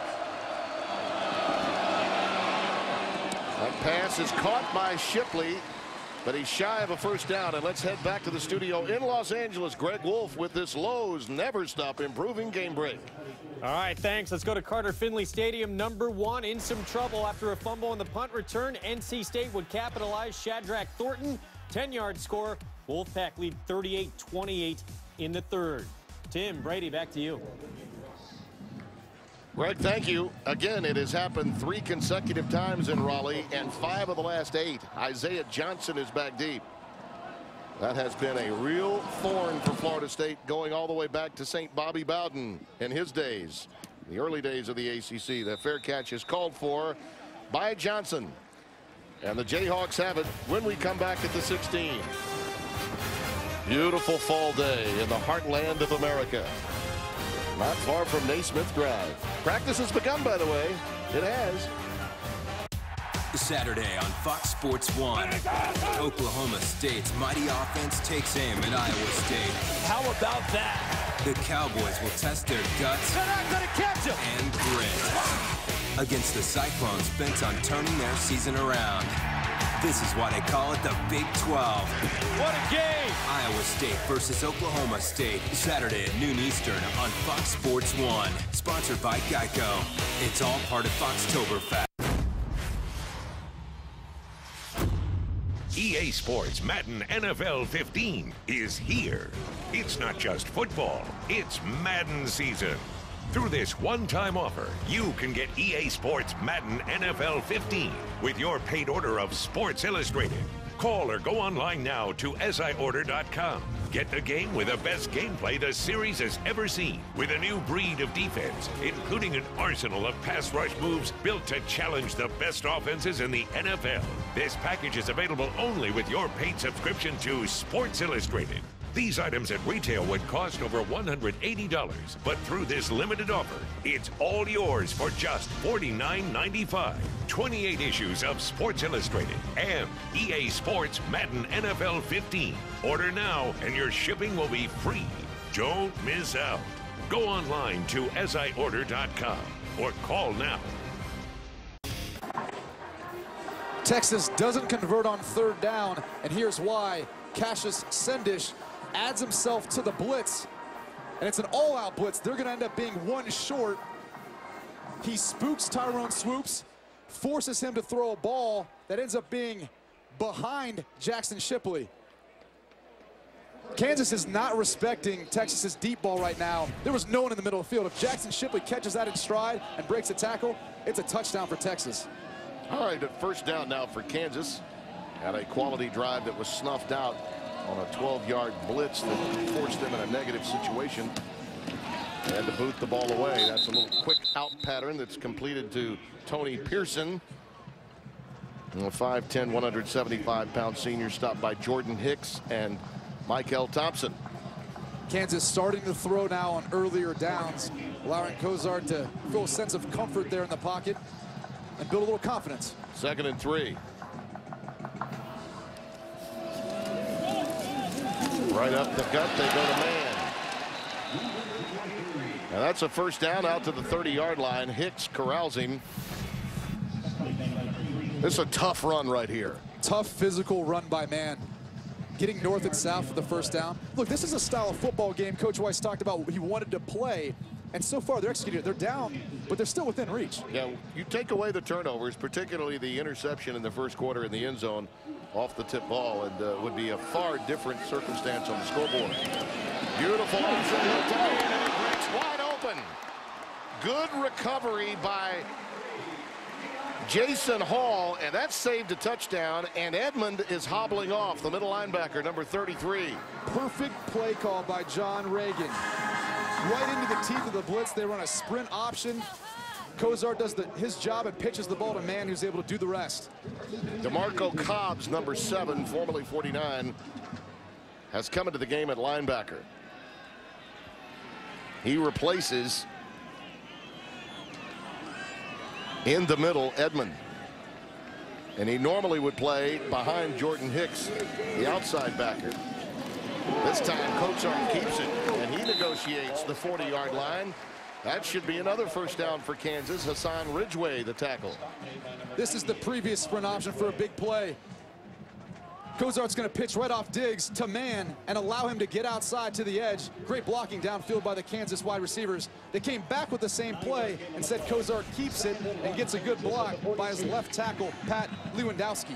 Well, they call it, they spotted him a yard shy of the first down, and they give it to Mann, who now does have the first down at the 36-yard line. Jordan Hicks made the stop. Boy, you talk about a young man that's worked hard to get himself back on the field. Number 3 for Texas, Jordan Hicks. He spent 2 years really on crutches and in boots. His most recent injury in Achilles last year. He's the leader of that defense from Coach Strong. Everyone looks towards him in tough times. That'll be a false start against Lewandowski. Hard to overcome those kinds of mistakes. Rick Lumiere. Number 42 of the defense. Well, they got a break. 5-yard penalty. They're going to say the movement came from Blewett, that he forced Lewandowski's movement, so a break for KU. And a good call upon further review. And a smart play by Lewandowski. If he does this a hair later, it ends up being a false start. You're right. Instead of offsides. I think Coach White's a smart football coach. He's going to teach his team to play smart.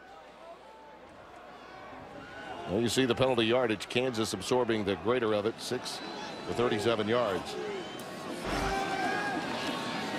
Quick curl, and that pass was off mark for Nigel King. He was just running a simple curl, and Cozart threw him an airmailed fastball high and away. Tim, it looked like a curl route. What it was is actually a little return route, but he wasn't able to finish the end of his route. Cozart kind of rushed the throw. Became inaccurate from it. 2nd down and 5. Out of the shotgun with Corey Avery in the backfield next to Cozart. They really need points on this drive. More than halfway through the 3rd quarter. Field position has been theirs much of this game. They've done nothing with it to this point, and Cozart launches himself ahead to within about 1.5 yards to 2 yards of the sticks. 3rd down and 2 coming up. Tim, Texas knew that play was coming. I heard all the way up here in the press box them calling out option, option, option. KU might have to change up some of their signals here once they get off the field after this drive. Utilizing the hard count, try to draw them off sides or show their hand. Now John Reagan can put them in the play that they want. Play clock winding down.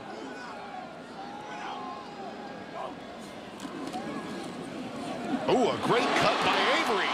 And they have the first down at the 20. Did you see that little start and stop off that maneuver? He read it beautifully. And that's what they love about Corey Avery, is his ability to jump cut and is this ability to be smooth and spin and get around defenders. He demonstrated it right there. Mann's got the majority of the balls so far today, but when Avery comes in, he's somewhat of their home run hitter. We should mention, too, these are young running backs, freshman and a junior college transfer. They lost their 2 best, Brandon Bourbon and Taylor Cox, within 24 hours of each other during summer workouts. There's that deep out that's caught by Harwell. Inside the 10 to the 9, Quandre Diggs makes the stop. And the previous drive ended this way when they got into the red zone. Unfortunately, it was a tip ball that ended up getting picked off, but he was going to the right spot. 1st and goal for Kansas from the Texas 9, trailing by 13.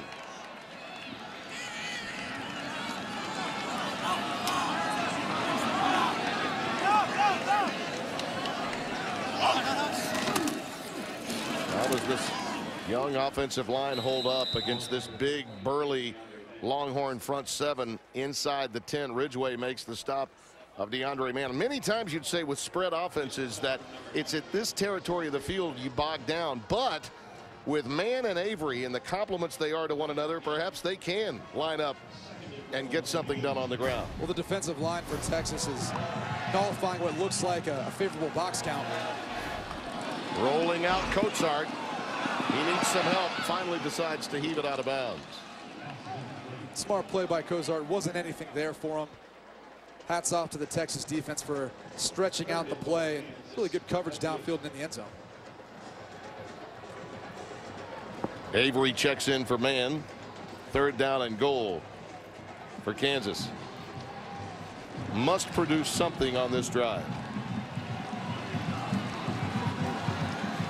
Trips receiver set to the top of your screen.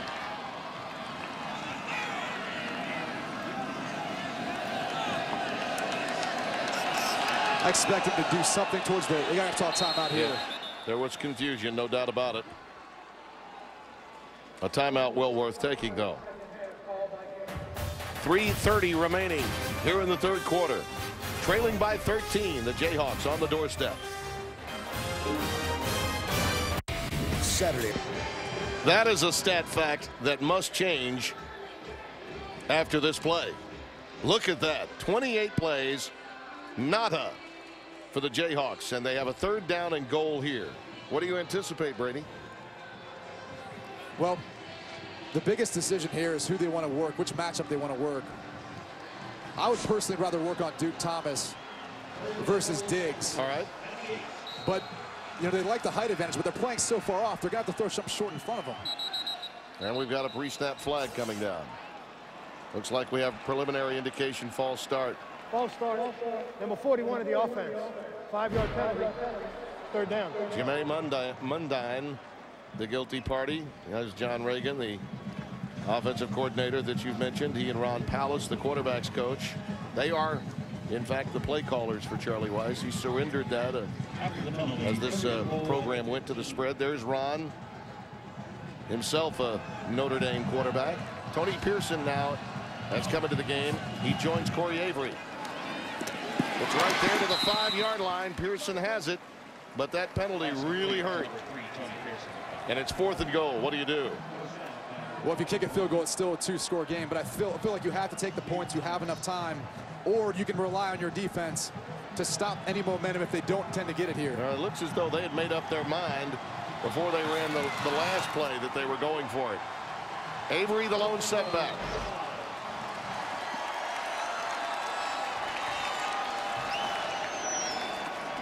Still plenty trying of to time. get the perfect play. You Yep. got to try to throw the football, whether it's down at the bottom of your screen to King or to Harwell. Play clock is down to 1. They go fade. Is it intercepted? Oh, they're going to say it was just incomplete. It was intended for King. Duke Thomas almost had his 3rd pick. Wow. He attended by number 21, Duke Thomas. Cozart trying to give Nigel King an opportunity for a touchdown here. The hardest part about it, though, is Duke Thomas is playing so far off. He can play the ball just like a wide receiver would. He got away with an arm bar, too. Timeout. Texas denies Kansas yet again and lead 13-0. Fox Sports 1 College Football is presented by Cree LED Bulb. Let's take a look at what happened at the... It's tough sledding for the Kansas offense because Texas loads the box, not allowing them to run the football. Duke Thomas does a tremendous job of turning back inside to find the football and the wide receiver. Now he becomes the wide receiver. Nigel King does all he can just to avoid that from being an interception. Yeah, and he was really fortunate that he was not called for either pass interference offensively or the face mask. Jonathan Gray takes it out beyond the 10-yard line. Keon Stowers makes his first tackle. He's normally occupying a couple of blockers and freeing up those linebackers. That time he got into the stat sheet. 2nd and 3 coming up. Stowers has done a great job all day of eating up those two interior offensive linemen, allowing the linebackers to make their play. There was just a nice hustle play on his part. 2nd and 3. It's Jonathan Gray. He fumbled it. The Jayhawks looked to be in position for it, but did they come away with it? Gray took it, and I think he may have recovered it. Now, those are the kinds of things that happen to you when you've struggled as a program. It was right there, but Jonathan Gray got a good hop and got back on top of it. And it's good for a first down. Look at that. That was a good tackle and strip, but Gray was so quick. He knew right away, and he grabbed it, just cradled it once he got on the turf. It's that oblong shape. Sometimes it bounces your way, That's sometimes it doesn't.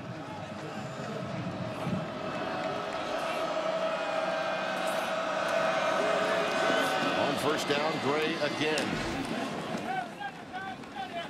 You know, Jonathan overcame, really, when you think about it, used in combination. He's got that outside speed, but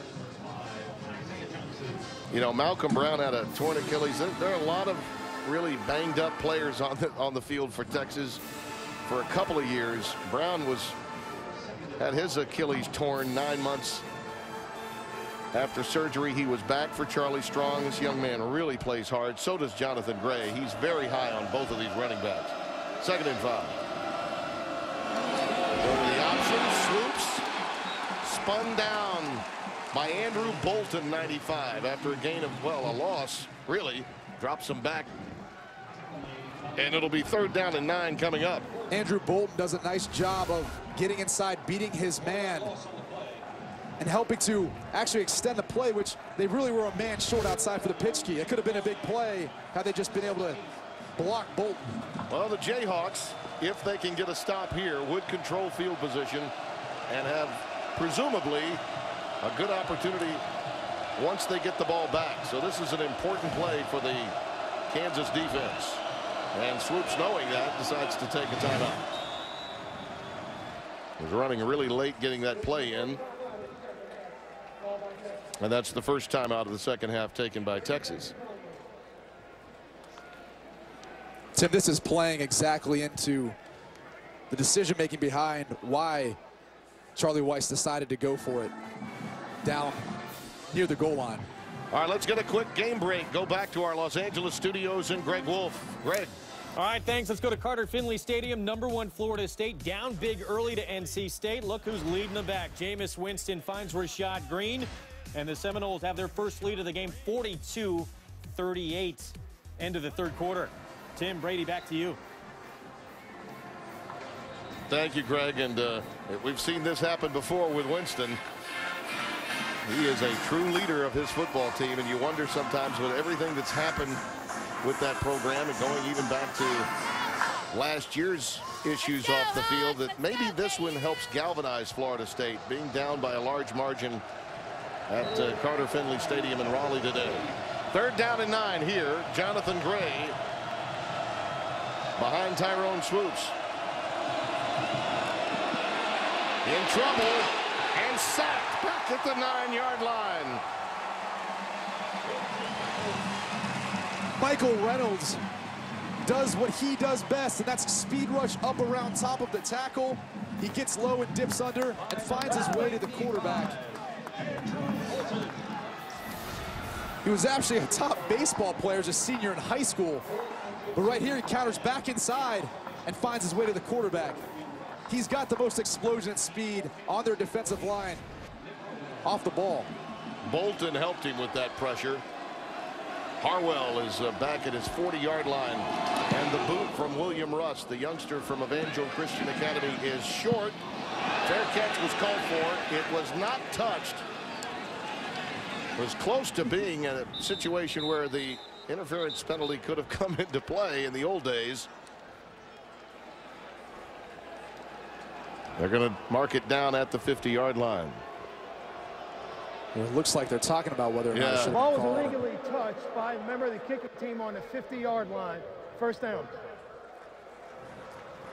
Take a look now at the AP top 10 results today. Texas A&M is trailing against Arkansas. Many thought that game could go the Hogs' way. Michigan State did win a non-conference game. Ole Miss maybe looking ahead. They've got Alabama next week, play Memphis tonight. And what about Baylor, Iowa State? Many people concerned about that matchup going in. Little hitch and go, looking deep. Just beyond the outstretched arms of Justin McKay. They tried to set up the fake to the bubble screen and try to catch Texas sleeping. McKay runs downfield. I almost feel as if he kind of gave up on the play as I watched him run down the field. And then he tries at the last moment to sprint back and get back to the football. 2nd and 10.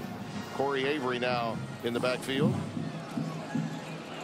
look at him run. That's a first down. That surprised the Texas defense. Jason Hall makes the stop as we close the third. Ridgeway very slow getting up for Texas. Number 98 lumbering his way back to the sidelines. They're going to have to tend to him. But 4 fingers are up. And this is right where Charlie said he wanted it. If I'm down by 2 touchdowns or less, we can win it, he said.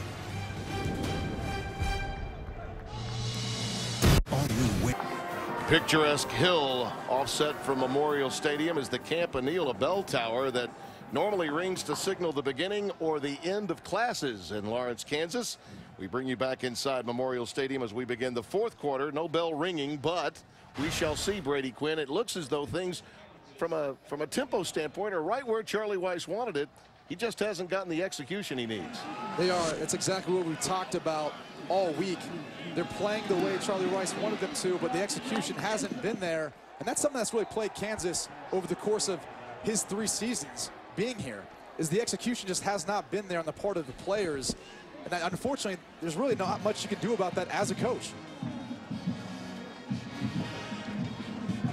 Sometimes if it is about that, then the old saying, you got to get better players. They got to execute. I'm sure that's the argument of the other side of that story. Corey Avery's in the backfield. The running between the tackles has actually been pretty good for Kansas. They've bogged down in the passing game and certainly in the red zone. And on this side of the field, they just haven't been able to get anything going from a positive standpoint. In those negative plays, be it a false start, a turnover, that has really thwarted their efforts much of the afternoon. Avery's been a nice changeup. He's been slippery in the running game so far. 3rd and 6. Out pattern is caught, but I think shy of a first down is Nick Harwell. Cozart right there led him maybe a little bit too much, but it almost looked as if Nick Harwell didn't even know where the sticks were. Yeah. He doesn't really make an attempt to stick the ball out or turn upfield. Well, 3rd down there. Well, 4th down and a short 2. It is Avery that's in the backfield with him. Cozart giving the offensive line the new call, trying to get the best play possible. Yet another snap in Texas territory where they've scored nothing. Flags down, Cozart down, shy of a first down. Malcolm Brown, big number 90. They've got a Big Mac and a Little Mac on the offense and the defense, and Big Mac made the play there. See what the flag is all about. Illegal chop block, number 65 and number 78 of the offense. Mike Smithberg first down is guilty, and once again the Jayhawks are turned away on the plus side of the field. Well, Brady, it's time for our Nissan Heisman Watch. Who's on your ballot these days? Well, Marcus Mariota has been one in particular that I think he's been leading the way for Oregon. He's completing 74% of his balls. They're going to be tough to beat for the rest of the Pac-12. Todd Gurley had a fantastic game today, proved again why he's, to me, the best college football player in the country. Kenny Hill's been outstanding, filling in for Johnny Manziel, and Everett Golston counting for 11 touchdowns, running and passing, and no interceptions. Streaking down the sidelines, pass is incomplete, and here comes a late flag. Pass was intended for Lorenzo Joe. A lot of jostling going on in the secondary, and it appears that McDonald may be called for interference here. Pass interference, defense number 12. The penalty's 15 yards from the previous spot. There was tight coverage on the play. Dexter McDonald was pressed up. One of the things that I saw later in the play, though, was a little pushing and shoving, but it was on both sides. Yeah. Well, that last grab at the end, but I don't know. You got to call that one. Malcolm Brown is coming to the game. It's first down and 10. Swoops needs to do a better job of giving his wide receiver a chance. Nothing doing this time. Stopped at the line of scrimmage is Malcolm Brown. Tim, until he completes one of those balls, they're going to continue to fill the box and try to stop the run and force him to be able to let those guys make one of those big plays. The only time that's happened so far today was when he actually got outside the pocket, extended the play, and was able to find Jackson Shipley downfield. Ty Templin is coming to the game at wide receiver. He's flanked to the bottom of your screen. Throws underneath, and that is to number 83, Foreman, who had that big reverse earlier in the game before the fumble took place. Isaiah Johnson makes the stop. Foreman does a nice job of catching the ball and then getting upfield, breaking a tackle, and making it into a more of a third manageable rather than probably 3rd and 7, 3rd and 8 there. Just underway fourth quarter. Texas leading by 13. This Kansas defense has acquitted itself nicely. They've no help from their offense. They go bootleg. Swoops trying to get to the edge. He's in trouble. Run out back at midfield. Michael Reynolds, great job again. Cannot say enough about the job of these linebackers. Love, Heaney, and Reynolds have been all over the place today for Clinton Bowen's defense. And again, the KU defense isn't respecting them in the passing game. No, they're not. not. Bringing a cross-dog blitz on the inside. Michael Reynolds has outside contain, and he does his job, and he doesn't allow Swoops to get outside of him, forcing them to punt. At this stage of Texas's offensive development, the Kansas defense has given a real blueprint for who's left on their schedule, at least in the month of October. Isaiah Johnson is back deep awaiting this boot, and it'll go into the end zone for a touchback. Can Montel Cozart muster something, and the Jayhawks stay away from negative plays? We'll find out.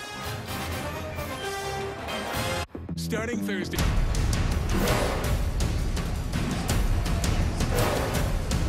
$13 to nothing. Texas with the lead over Kansas. And Fox Sports 1 College Football is presented by Cree LED Bulb. First and 10 for Kansas. DeAndre Mann is in the backfield. Look at that. Interception and punt return leading to 18 and 13-yard drives, a combined 10 punts in this game. Cozart's thrown 3 picks. Play fake. Shallow pass is picked off. Make it 4.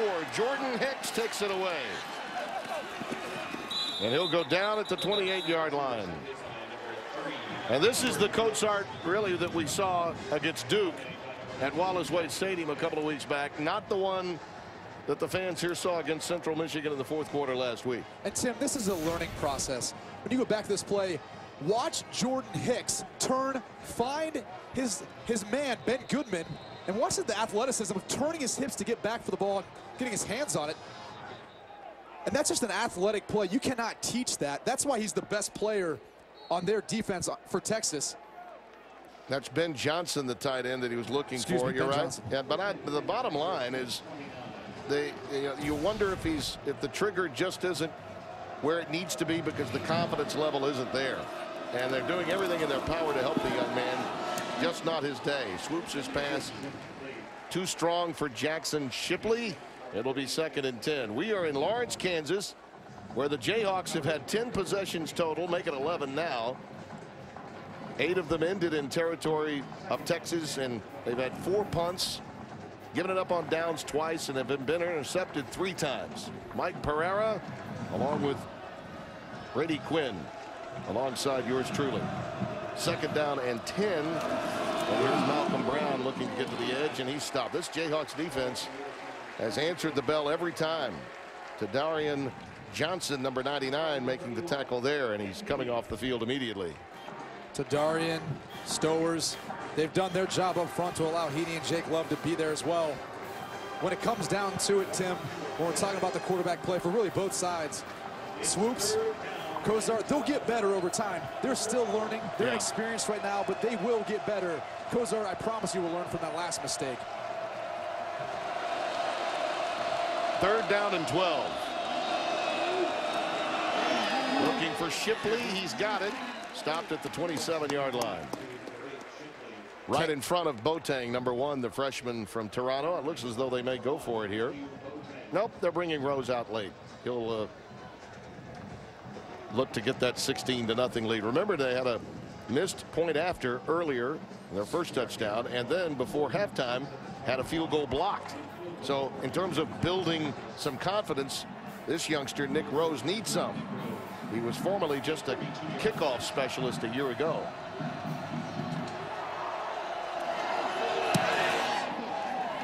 This one is true to form. All set up by yet another interception, the 4th of the day for the Texas defense. No way that one should have been thrown. Still 2 touchdowns, 2 two-point conversions away from being back in it. Yes, I've been inside that building more than a few times. Fog Allen Fieldhouse here on the campus of Lawrence. Ran into Norm Roberts at dinner last night, assistant coach to Bill Self, and he mentioned to me, hey, we're having a little workout at 11 in the morning if you'd like to stop by. And Tim, was that asking you to work out with them? No, or just going to observe? No, just, hey, Tim, come take a look. We know you're coming back during the hoop season. I think that's what it was about. No, it wasn't for a workout. Ja'Cory Shepherd is back deep for Kansas.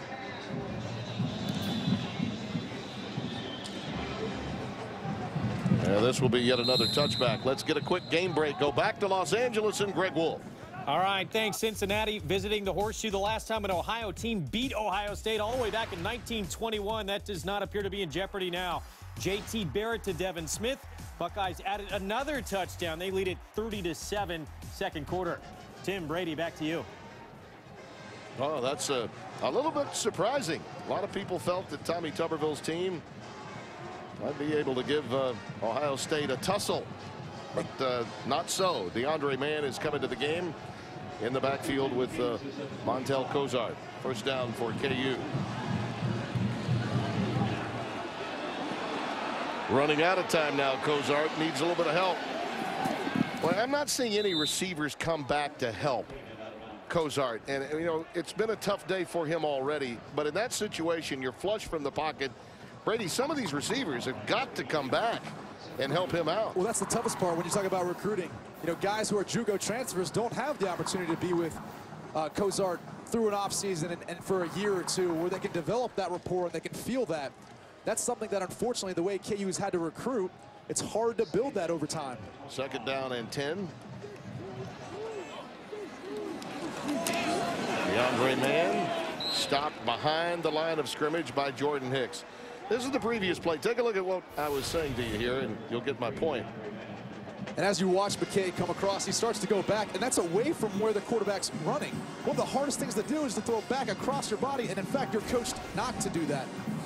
So unfortunately, no one was there to help him or help bail him out in that situation. And in a spread offense, that's part of it. I mean, you've got to know that your quarterback could be flushed from the pocket and that you're going to have to come back and help him out. How many comeback receptions do receivers make in quality spread offenses? Tons of them.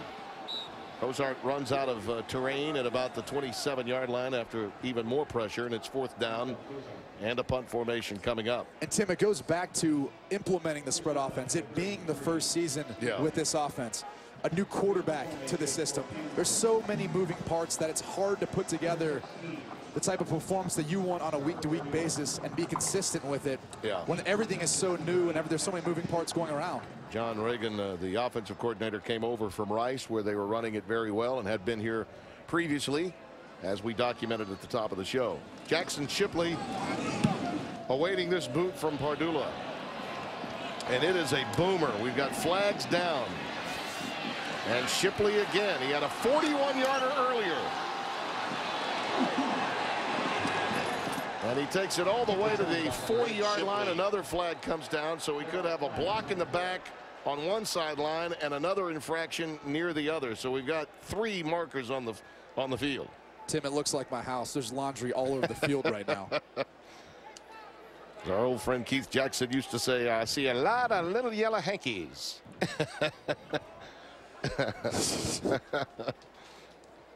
Charlie Strong's trying to figure out what all the calls were. Britt Lumiere, our There are two official. fouls on a play. Both are in the receiving team. Illegal block in the back. Number 31 of the receiving team. That penalty will be declined. While the kick was in the air, holding number 15 of the receiving team. That foul will be enforced from where the kick was caught. First down. Bryson Eccles, number 15, is guilty of that one. Tyrone Swoops when we come back. His team is up, but they haven't put it away in Lawrence, Kansas.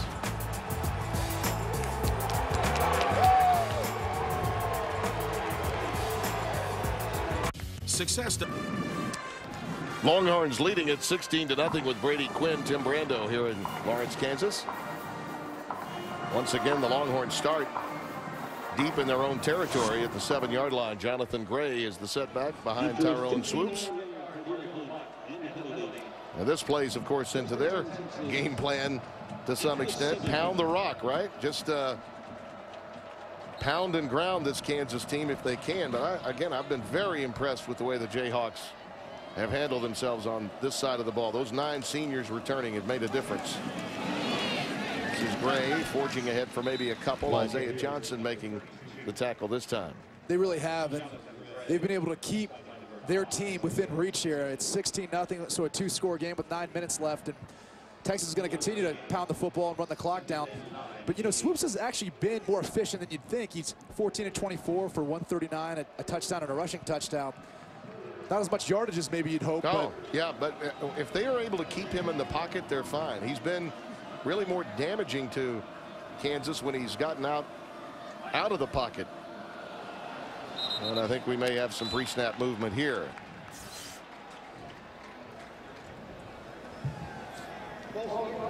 .32 of the offense. Half the distance to the goal. Second down.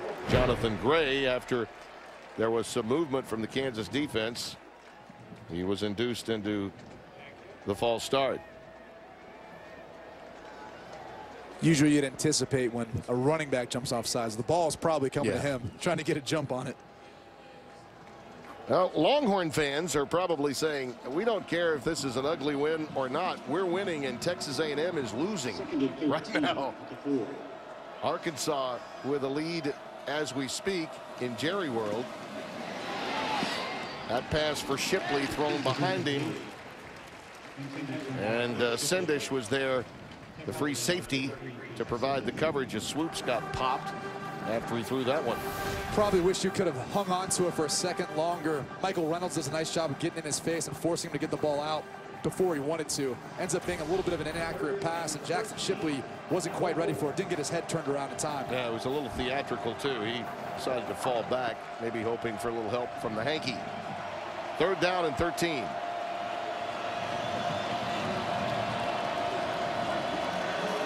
Out of the shotgun and the end zone. That pass is caught right to Harris.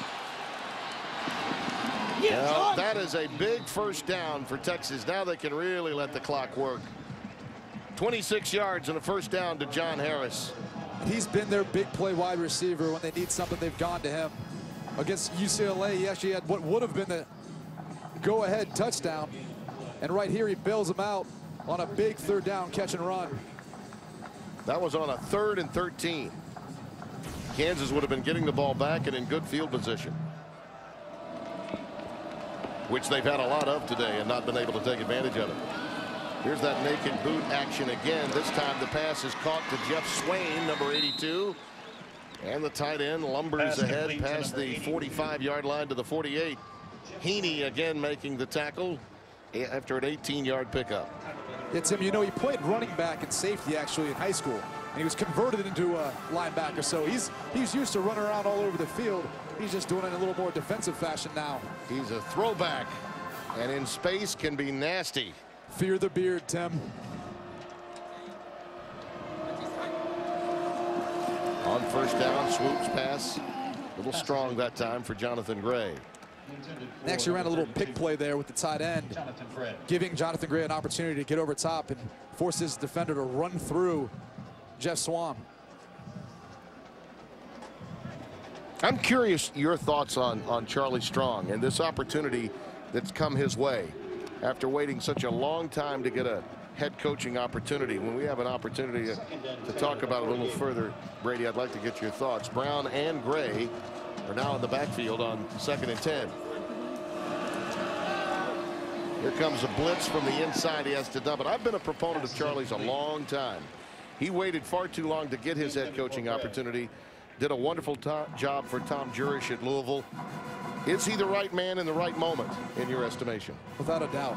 He's brought discipline and structure to Texas when maybe some things got overlooked in the past. And to me personally, in the bigger picture, our society could use that. Our society could use mentors and teachers like Charlie Strong who understand these young men need molding as they come up through college in these pivotal years of their life and go off on into the working class, NFL, and society.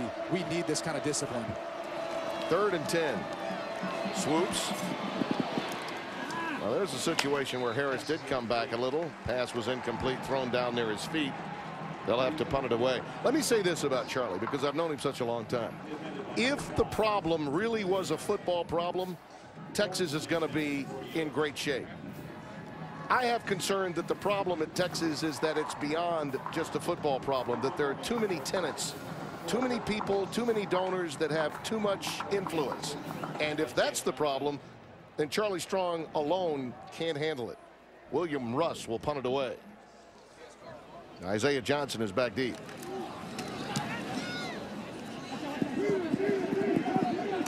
And it's fumbled. And fortunately for Kansas, I believe the ball may have gotten out of bounds before it was recovered. Ja'Cory Shepherd got a break that time. Well, tonight, college football returns to Fox as the 7th-ranked Baylor Bears battle the Iowa State Cyclones. Coverage begins at 8 Eastern on Fox and is streaming live on Fox Sports Go. Tell you, Cyclones looked awfully good earlier this year against Kansas State. They played well. Can they be a factor at home against these Bears? We shall see. Corey Avery is in the backfield now for Kansas. Paul Rhodes and company, they have done a really nice job. Brought some energy and enthusiasm to that program. Shiro Davis makes the stop. And again, Cozart will develop a sense and a feel for the pocket for when he's sitting in there, no one's open, to escape and get out and find open space. In that situation, he had a half-field read. His first read wasn't there. His second read wasn't there. He maintained to stay in the pocket and try to wait for someone to get open. But at that point, you got to use your athleticism and find a hole and get out in the open field. Little screen action out to Avery. Almost back to the original line of scrimmage. Jordan Hicks making the tackle. Iowa State, when you think about it, should have beaten Kansas State. They had that game dead to rights, and then Jake Waters, the quarterback for the Wildcats, just said, I'm going to put the team on my shoulders and come back and win that game. That was a game that we had here on Fox Sports 1 early in the season. I really like Jake Waters. I think he gets overlooked in this conference amongst all the other great quarterbacks that they have. I really think he's been the heart and soul of that team, keeping them as competitive as they've been. Cozart again flushed from the pocket, going to try to do it on his own. And he's taken out by Duke Thomas, a good 4.5 to 5 yards shy of the first down. Better job of feeling the pressure, feeling no one being open, and finding a positive solution out of it. You wish he'd just be able to keep his eyes downfield, maybe buy a little more time somehow, and be able to convert on the 3rd down. 9-yard gain on the play. 4th and 4, 27. All the years that Charlie has spent in this business, much of his time in the state of Florida, as an assistant coach and even an interim head coach at one time. We've got an injured Longhorn. I believe that's Jason Hall, the free safety that's down on the field. He's never had issues finding great players. We know that. But the Batesville, Arkansas native, as you mentioned, and I think it was very well stated. I mean, he is he's a coach that when he was an assistant, you knew he really was about the human beings in the game. Not just the Jimmies and the Joes, but what the Jimmies and Joes become. You really got a sense of that from talking with him earlier this week. He almost feels as if he's a father figure to some of these men. And he really is. Some of these guys come from a single-family home where they don't have a father. And it's his job, or he feels as if it's his job to be able to help mold these young men. 4th down and 4. Kansas rolling the dice here with time winding down. They have to. Avery in motion. Cozart needs some help, and the pass is incomplete. Well-timed defensively. Nigel King had it. He was drilled by Dylan Haynes, 44, the strong safety, right as he made the grab. That was a heck of a play by the sophomore from Lago Vista, Texas. Dylan Haynes times it up perfectly. Just as the ball gets there, he gets there and is able to make the big stop on 4th down.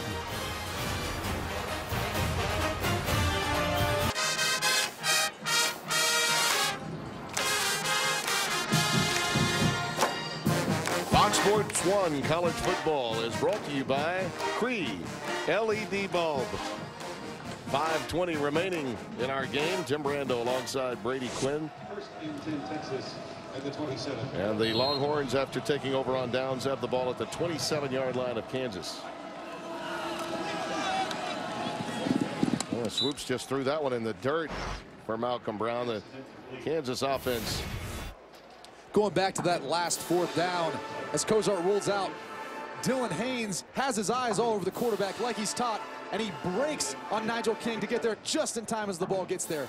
Great play to stop him on 4th down. Yeah, that's exactly the way Vance Befford, their defensive coordinator, would draw it up. You know, they had 5 interceptions coming into this season. Last year, they only had 10 the whole season. You add the 4 today, they've almost matched with the interceptions today the total number they had all of 2013. Malcolm Brown again for about a yard, and that's all. Being opportunistic to go along with solid can go a long way in helping you become even better. This is a team that came in ranked nationally 29th in defense, and their sack average, 4.5 per game, was 6th in the country. They are, at least for the time being, developing a signature under Charlie Strong, which should surprise no one. Defense first. 3rd and 10.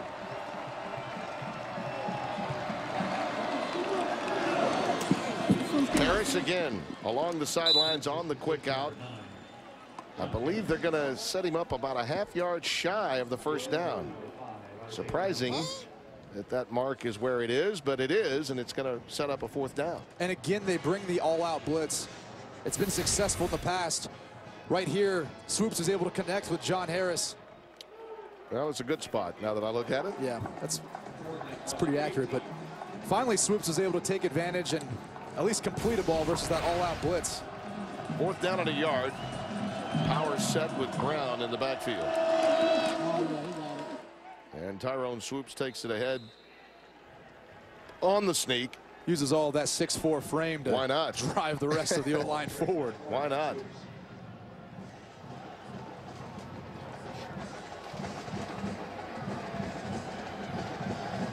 And the defensive scheme for Charlie Strong has been simple today. Really has. Really for both teams, and that's something he talked about earlier in the week. He doesn't want to overcomplicate things. He wants to allow his players to play fast and not think. They've come a long way since the BYU debacle. No denying that. They got something out of the UCLA loss.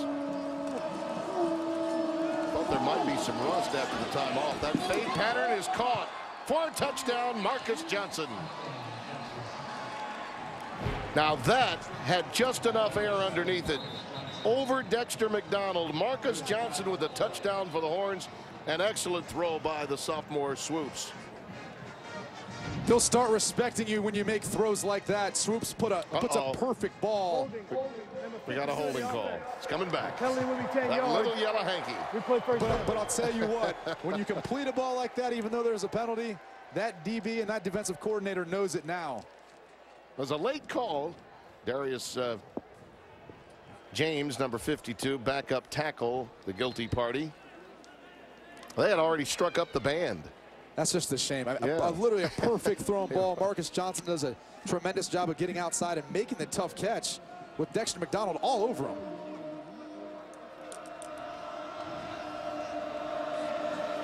They have to make the 8-yard line for first down. Johnson gets it again. He just had a touchdown taken away from him. I think he really wants to get back in. And a nice way to come back to Marcus Johnson. Now instead of throwing over top of Dexter McDonald. They throw underneath, figuring he doesn't want to get beat twice.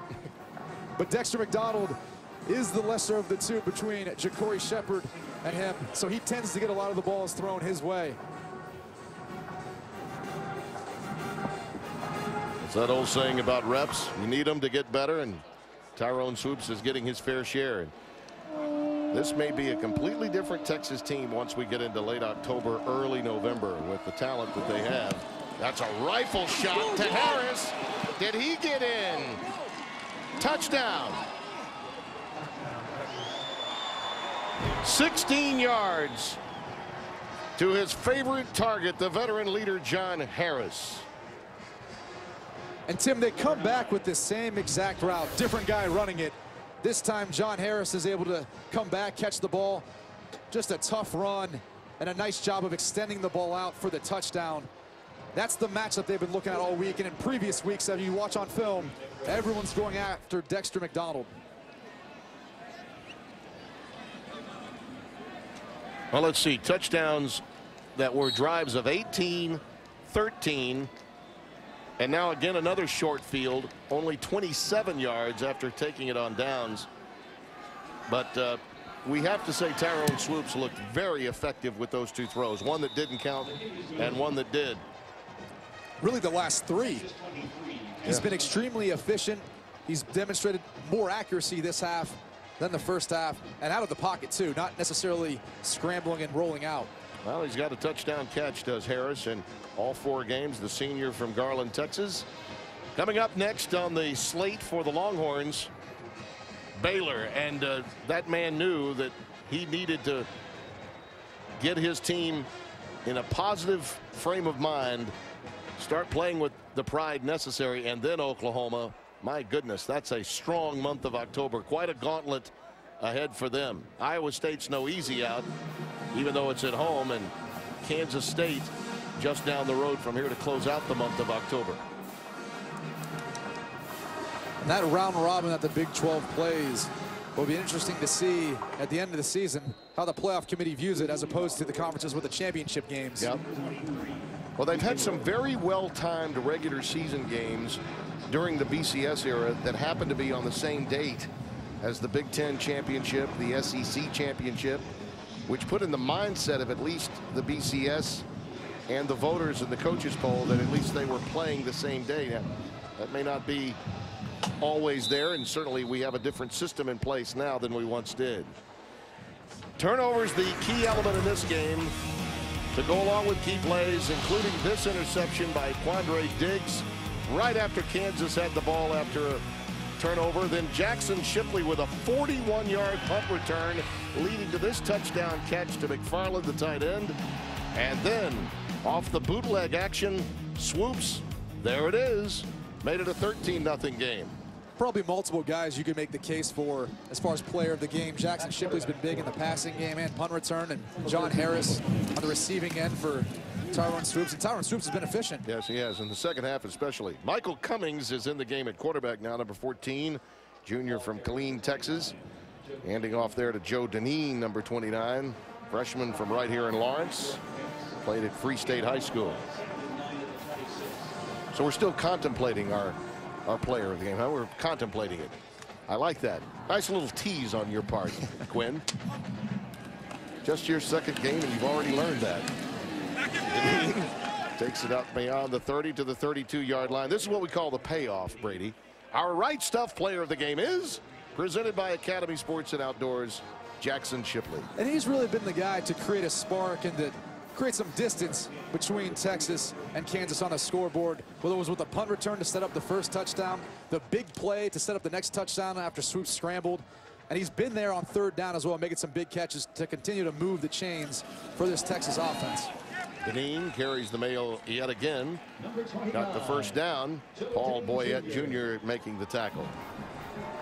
Tim, when you look at Kansas as a whole today, the way they played, it was exactly what the coaches asked for. Yep. Unfortunately, in the end, whether it's just better talent on the side of the Texas or lack of execution, Kansas just can't seem to come away with some of these tight games.